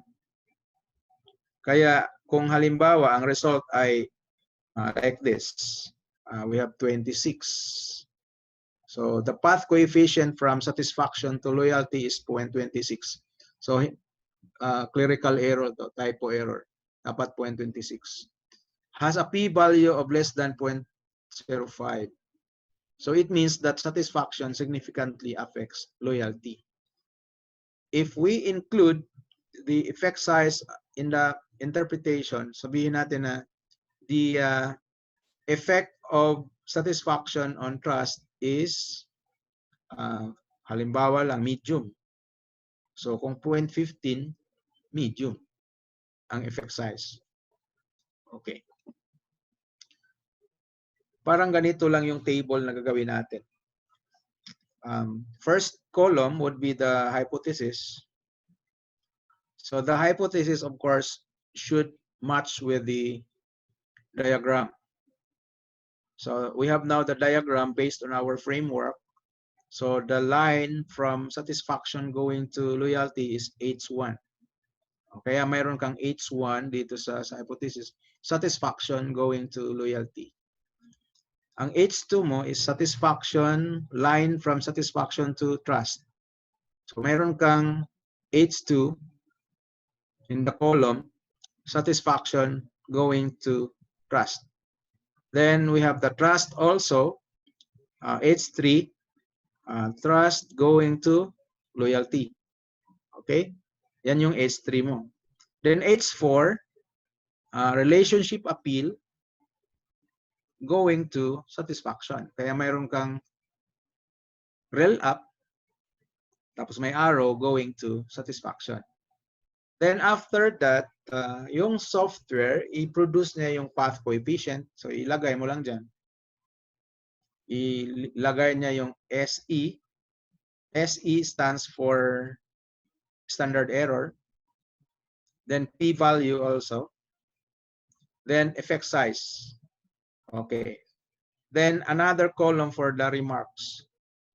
Ang remark natin, it pertains to whether the hypothesis 1 is supported or not.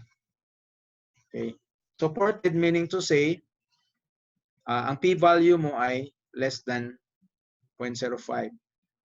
Kasi pag sinabing less than 0.05, ang ibig sabihin, satisfaction significantly affects loyalty. And the magnitude of effect is large because the effect size is 0.467. According to Cohen, nasa baba ng table, the effect size of 0.35 is described as large. Okay, so 0.467 is a large effect size. Complete mo lang yung table na yan, then the interpretation, of course, is the same with the interpretation when we use regression analysis, plus the effect size. Okay. So, sa mga regression na analysis na results, hindi nilagay doon ng effect size. So, kaya kung ako ang researcher, I will consider including the effect size. I consider to report also the effect size. Okay, so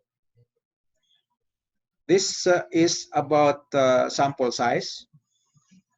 The next part is sample size or the power analysis.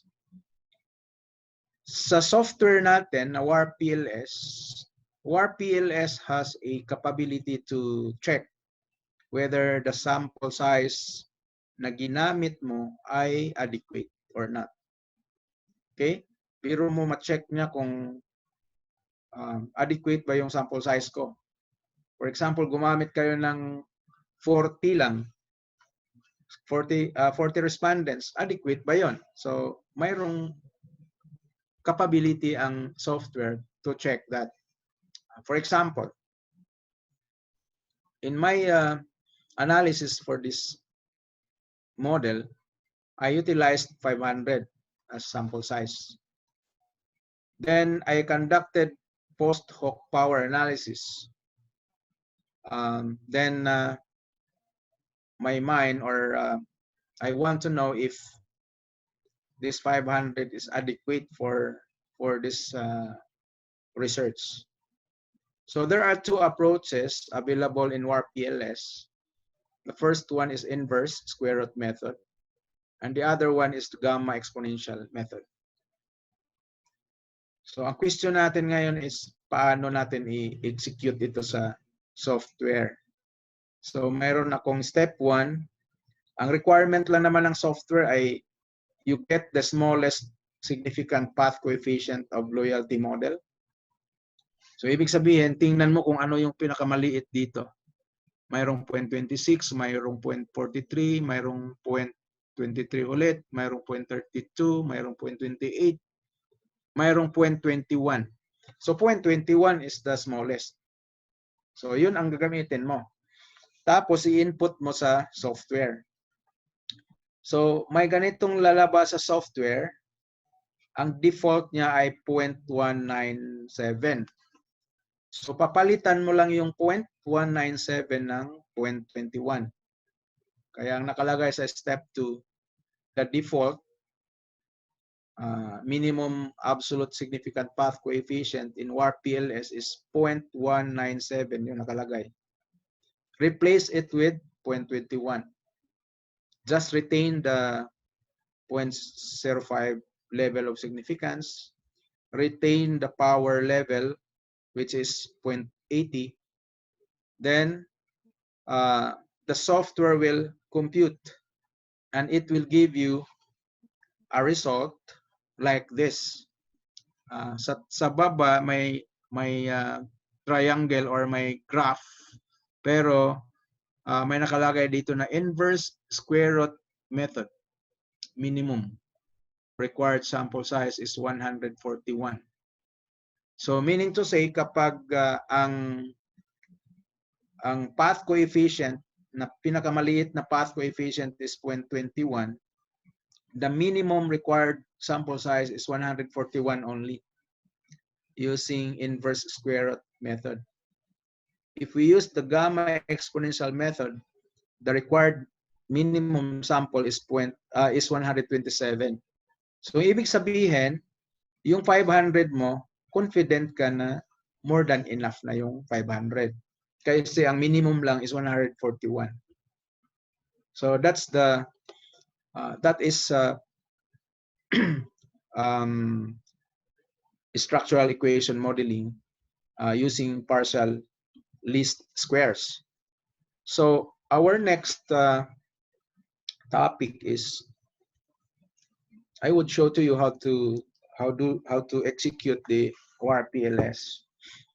So lalabas muna ako dito sa aking PowerPoint. Bubuksan ko muna yung WARPLS. Okay. Lalabas muna ako dyan.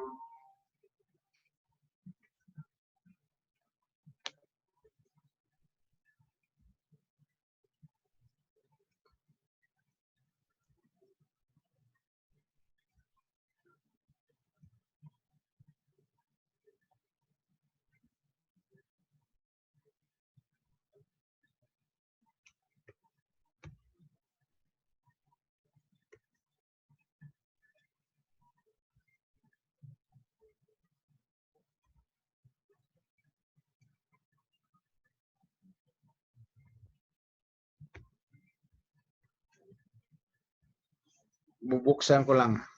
Wait for a while.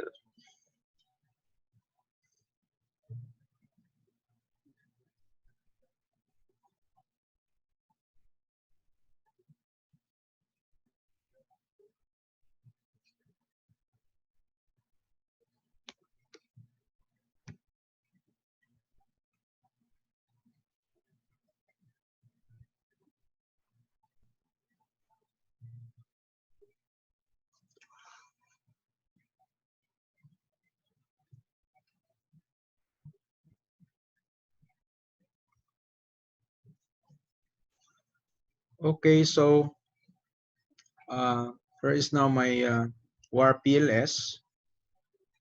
So actually,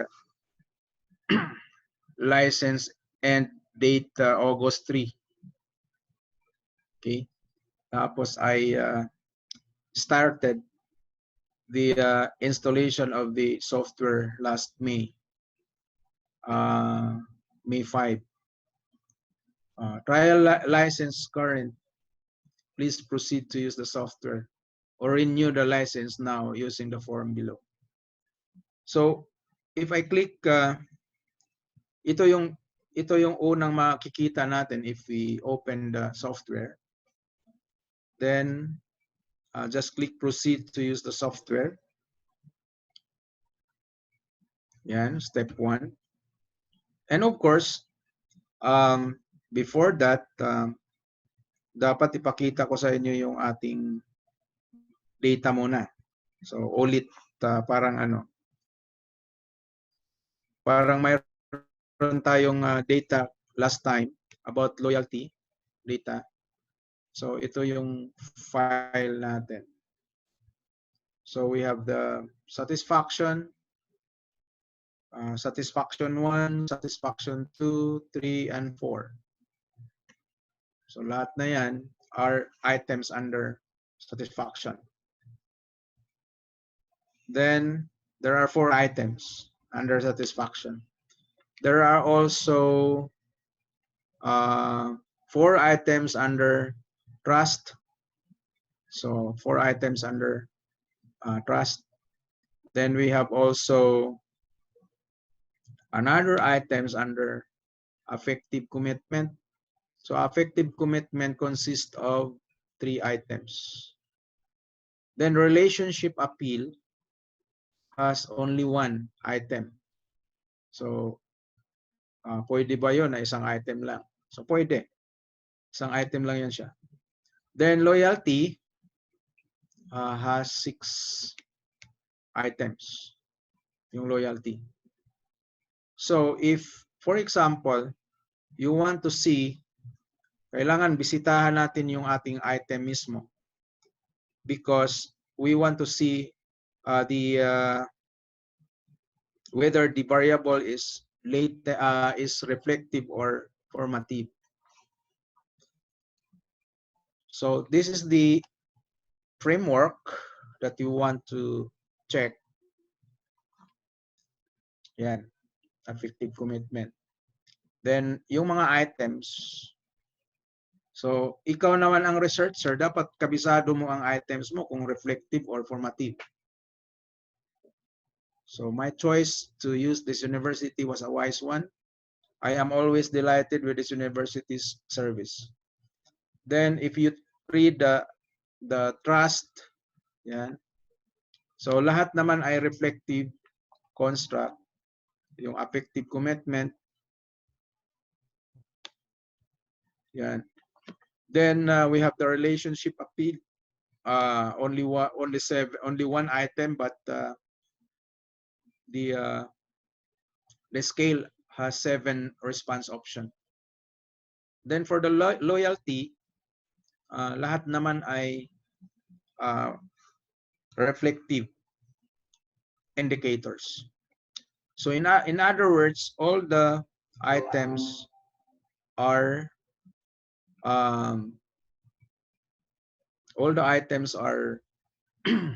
or all the indicators are reflective. All variables are reflective. So step 1, click lang yan, then create our file. So we go to the PUP folder.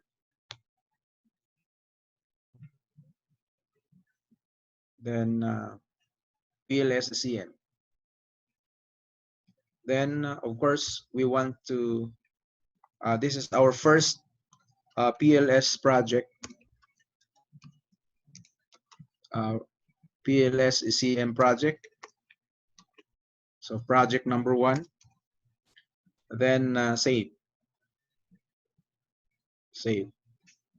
Then again, last time, ito yung instruction ng software. The project file created successfully. Then the file name, the extension PRJ, meaning to say project. Then the directory where the file is stored. Then there is instruction. Press OK to continue. Then masunurin lang tayo. So click OK. Hindi pwede na hindi ka masunurin sa software na to. proceed to step 2. Just click. So step 2 is about the file. Babasahin niya yung file mo. It can be, we can choose the read from file, or you can read from clipboard, or you go back to step 1. So of course, read from file. So the file, Excel file yon, so change the file type. Then loyalty. Then open. Then, mayroon na namang instruction siya. So a file import wizard will appear shortly.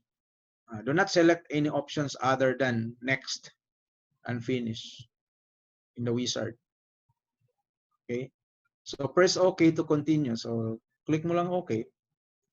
Then after several seconds, konting hintay lang depending on the speed of your computer. Yung speed ng aking computer affected because there are plenty of statistics software na naka-store. Okay, so minsan maiinip ka, kala mo walang ginagawa. Walang ginagawa ang software. So yan na, creating preview.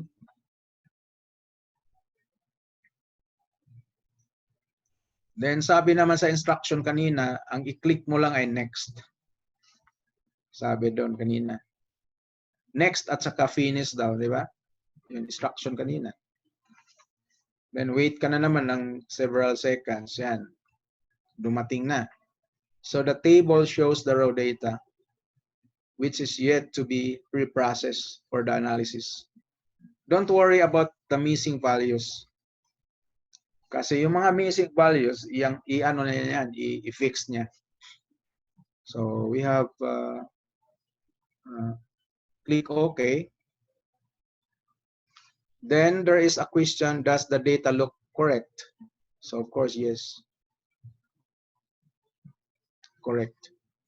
Then raw data file read successfully. Then press OK to continue. Then we can proceed to step 3. Step 3 is about pre-processing the data. So i-standardize na yan, lilinisin niya, i-detect niya yung mga discrepancy sa data mo. So dapat maganda yung preparation mo sa data mo. So proceed to step 3, then pre-process. So remember that in processing the data, i-check niya yung mga missing values. If there are missing values, automatic niyang i-impute. So one possible approach, one possible algorithm of imputing the missing value ay gagamit siya ng mean. Checking for and correcting zero variance problems.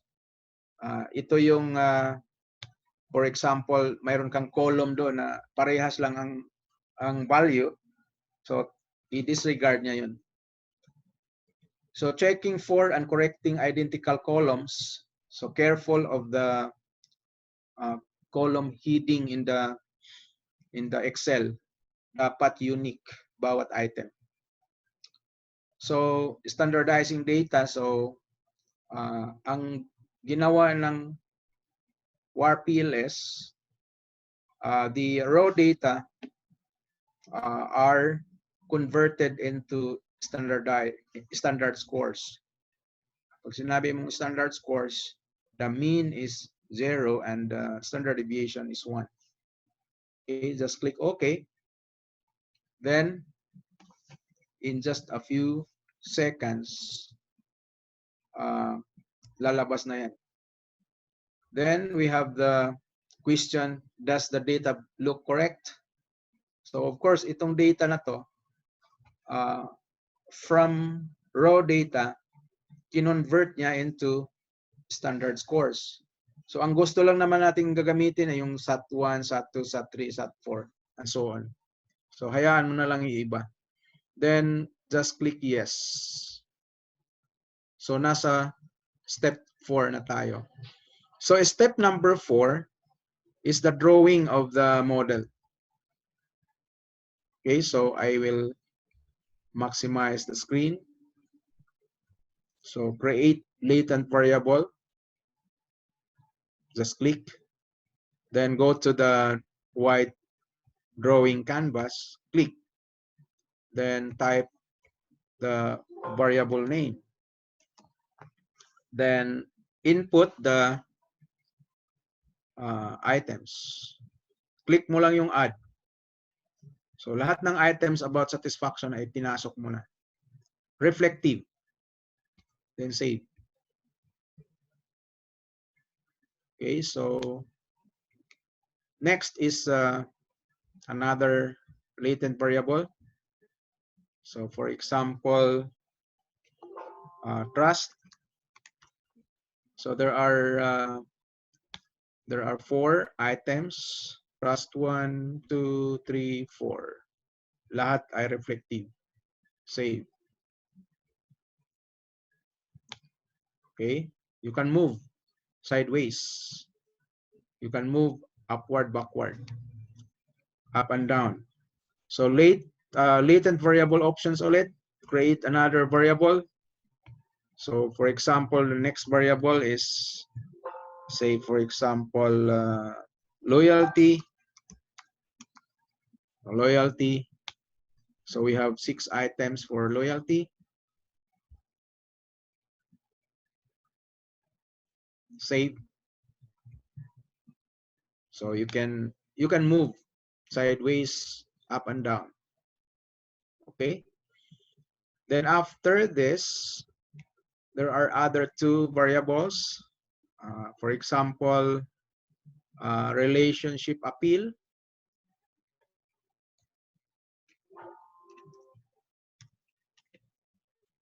Relationship appeal. So we cannot use a long variable name dahil 8 characters lang ang allowed. So for the relationship appeal, there is only 1 item. Add. Then save. So relationship appeal dito natin ilagay. Then we have final variable. So I think the final variable is affective commitment. AFCOM. So this item, I think there are 3. Yeah, tatlo, affective commitment. Then save. So dito yan nilagay. So you can rearrange if you want, depending on your preference. For example, next step is to draw the line, the path. So create direct link. Just click satisfaction, going to loyalty. Click mo yung loyalty. Then from relationship appeal, going to satisfaction. Then create another link, relationship appeal, going to trust. Then create another link from relationship appeal, going to affective commitment. Then another link from affective commitment, going to loyalty. Then you can move this closer. Parang ganyan. Kasi we need to draw a line from satisfaction going to affective commitment. Then you can kaya naman natin yan ilagay kung kahit saan. Then of course, our next step is pwede natin i-click yung i-center natin sa drawing board. So centralize model graph. Yan. Then if you want to check your items, pwede mo ipakita yung indicators. So para ma-check mo kung tama yung pagkalagay ng mga items. So tama, di ba? Satisfaction, trust, loyalty, affective commitment, then you have the relationship appeal. Then you can save the model. then close. Yan o. ECM model created successfully. Press OK to continue. Okay. Then the next step is to click step 5. So step 5, perform ECM analysis. So in just a matter of seconds, nandyan na yung model mo with coefficients plus the p-values. So by just looking at the coefficients, malalaman mo kung significant ba ang effect or not. Kasi nandyan na din ang p-value. Okay?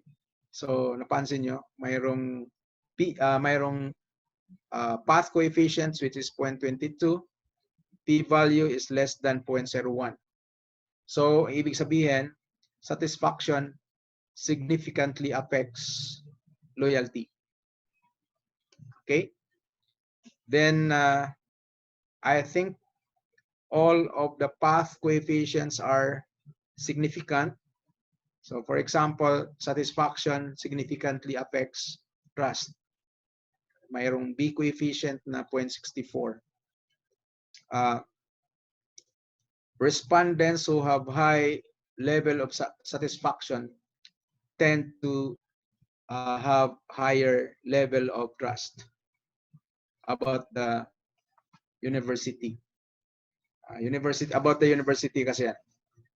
Then, respondents who have higher level of trust tend to be loyal. So, parang ganyan ang interpretation. The R-square also are provided. So, for example, what is the meaning of R-square? So, 0.72. Ibig sabihin, 72% of loyal, 72% of the variability of loyalty is explained by satisfaction, trust, and affective commitment. So, yun, 0.72. Then 0.51% of the variability of trust can be explained by satisfaction and relationship appeal. Okay, so how about the goodness of fit or model fit indices? So click mo lang yung view, then we have the view general results. So nasa baba lang, model fit and quality indices. So nandyan lang yung average path coefficient. So the average path coefficient is 0.376. Ang p-value niya ay less than 0.01. The average R-squared, 0.497, less than 0.001 naman ang p-value. When it comes to the average block BIF, ang value niya ay 1.829. Pero ang ideal value is less than or equal to 3.3. Pero ang acceptable is less than or equal to 5. So mayroon siyang suggestion. When it comes to the in-house GOF, goodness of fit, it is 0.634. So this value can be interpreted as large. Large. Nasa large siya, malapit siya sa large. Greater than or equal to 0.36. Large yun. Okay? So yun yung fit indices. Model fit and quality indices. So kung okay yan, ang una pa palang titingnan mo kung convergent, yung convergent validity. Kung okay ba ang convergent validity. So we have view, then indicator loadings and cross loadings. Click mo lang. So the first step is to look at the p-values. So lahat ng indicators ng model mo, all indicators of your latent variable, are statistically significant. Okay, less than 0.05. Now, if you look at the indicator loadings, lahat ng indicator loadings greater than 0.50. Lahat ng cross loadings ay mababa. So you will be happy of that results kung mababa ang mga cross loadings. We don't like cross loadings na mataas. So we want that cross loadings are very low. So for the indicator loadings of trust, tama. Ibig sabihin, the respondents or the items or the indicators are very clear by the respondents. Okay? Naintindihan talaga nila yung mga indicators. Yan, no? For example, sa loyalty, talagang nag-load siya doon sa loyalty. Then if, for example, the affective commitment, the respondents understood that the items are really for affective commitment. Okay, so this are indicator loadings, cross loadings, as well as the p-value. Ang kulang na lang dito ay yung average variance extracted. So, nasaan ang average variance extracted? So, lalabas tayo dito. So, i-close ko to. I will close this. Then, click View. Then, click Latent Variable Coefficients. So, nandyan lang. Average variance extracted across the 5 variables. 0.721, 0.770. So yung relationship appeal, since there is only one, kaya perfect one yung average variance extracted. So yung Cronbach alpha and the composite reliability are also there. Okay. So after this, you need to click the view, then view correlations among the latent variables. Itong first output dyan, view correlations among latent variables with square roots of average variance extracted. Ang ano dyan, dapat para magkaroon kayo ng discriminant validity, dapat yung diagonal mo, the values in the diagonal should be larger than the values in the off diagonal. So, yung mga values na wala sa diagonal, ang tawag dyan ay correlations. So, the correlation coefficient should be smaller as compared to the square root of the variance extracted in the diagonal.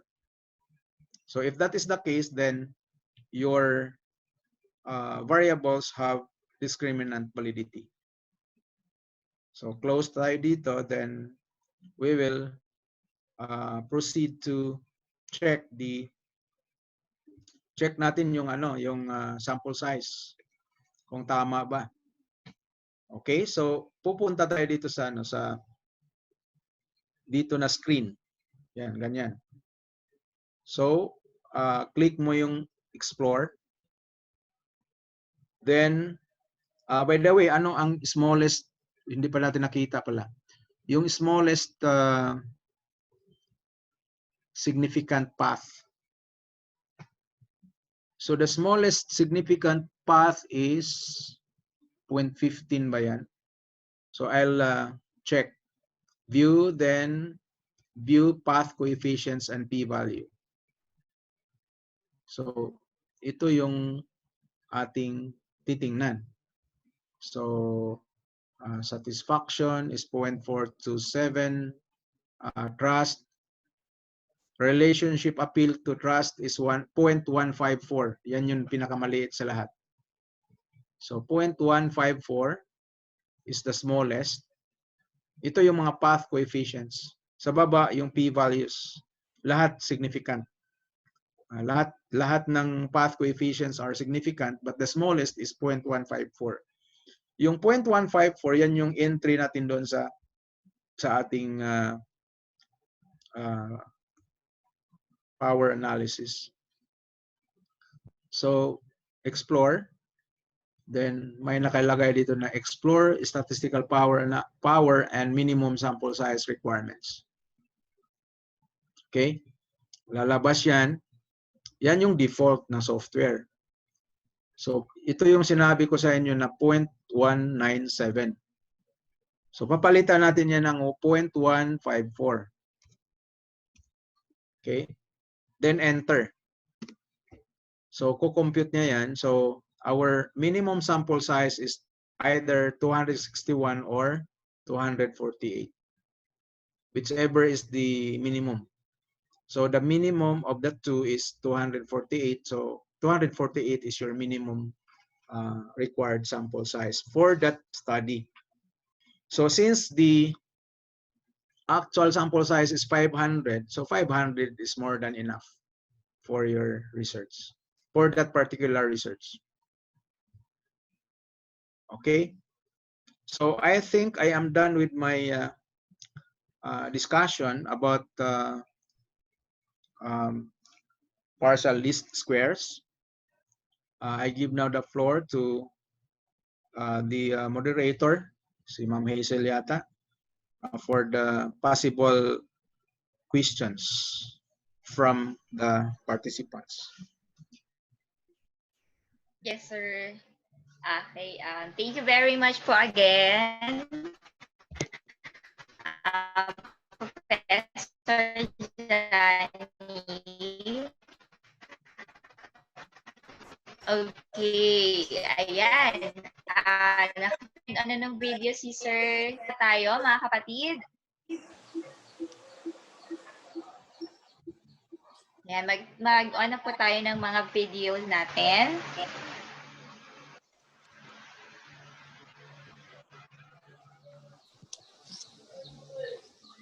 Okay.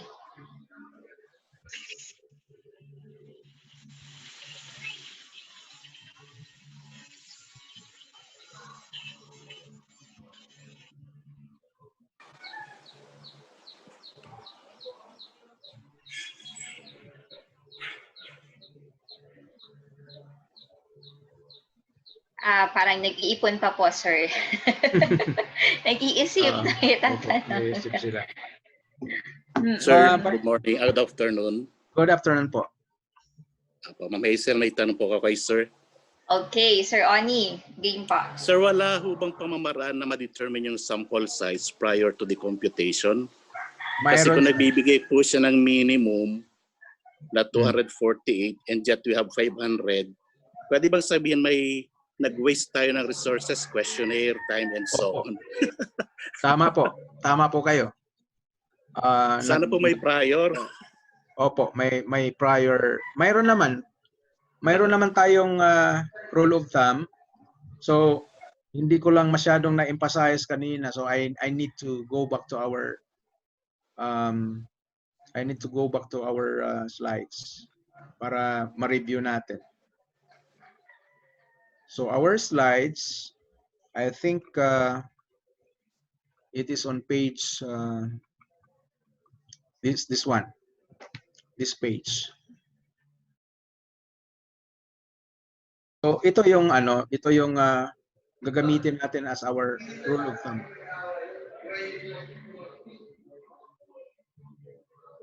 Wait lang . So ang nakalagay dito is 10 times the largest number of formative indicators used to measure one construct. So 10 times the largest number of formative indicators. So if we try to go back to the previous slides. So for example, ito yung model mo. Example lang yan lang ang model. So what is the largest number of formative indicators? Number of indicators occur at LB4 kasi apat ang largest number of indicators. So apat sabi doon kanina is times 10, di 40. Okay? So ibig sabihin yung first dito, ito na part 40 yan. 10 times the largest number of formative indicators used to measure one construct. 40. Tapos yung pangalawa, 10 times the largest number of structural path directed at a particular latent constructs in the structural model. So, largest number of structural path. So, kung balikan natin yung example kaninang diagram, so ano ba yung largest number of structural path? Yung latent variable na maraming predictors, yun yung pinakamaraming predictors, yun yung pagbabasihan natin. So in this case, we have 3.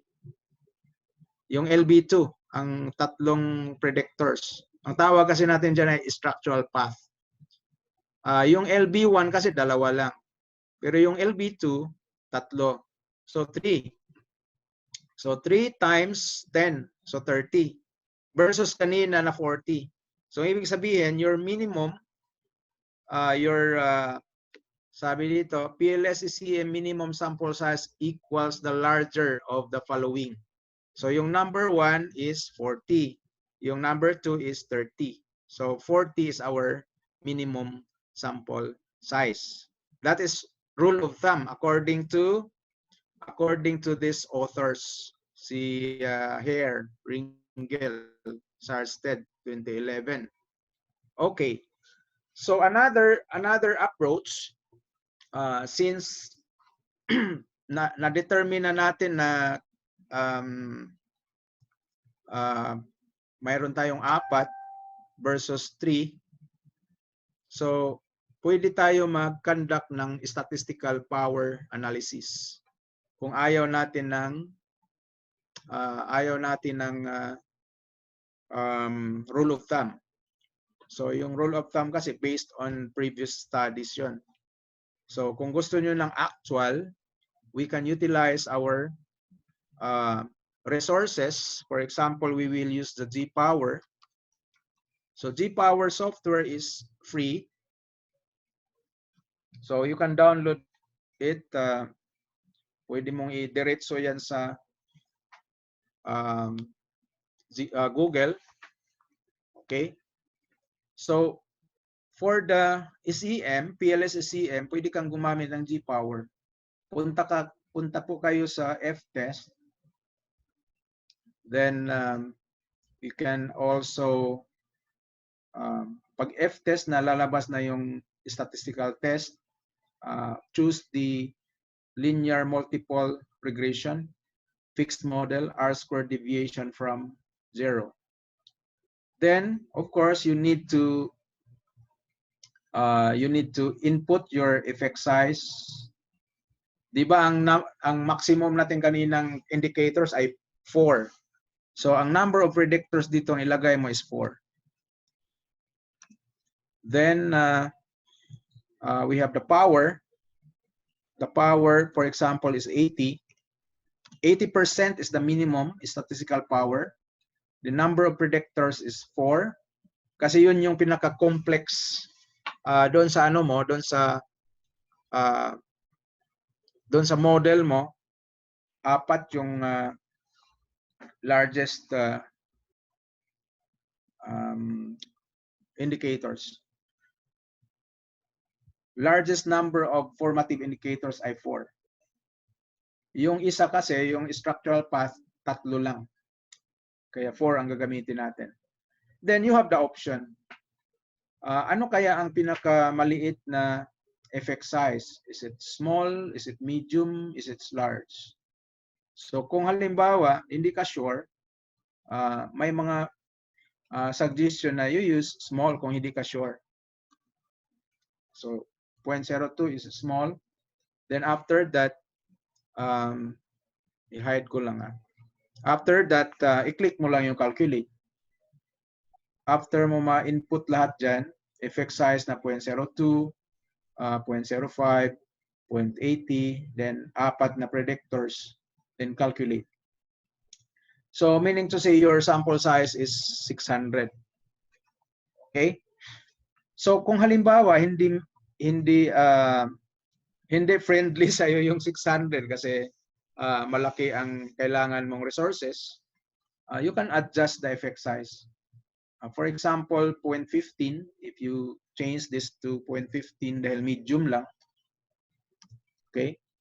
So enter mo lang, then you just need 85. Pero kung kaya naman yung budget na for the 85 respondents, pwede mo i-change yung effect size mo. Pwede mo gamitin yung gitna ng 0.02 at saka 0.15. Gitna niyan. So 0.02 plus 0.15 divided by 2, so I think 0.085 yan. So 0.0085. So 146. So 146 is your minimum sample size. Pero i-declare mo na ang effect size mo is between small and medium. Then your statistical power is 0.80. Then your number of predictors is just justify mo kung saan mo yan kinuha. Okay. So for example, if we go back to our slides for this model,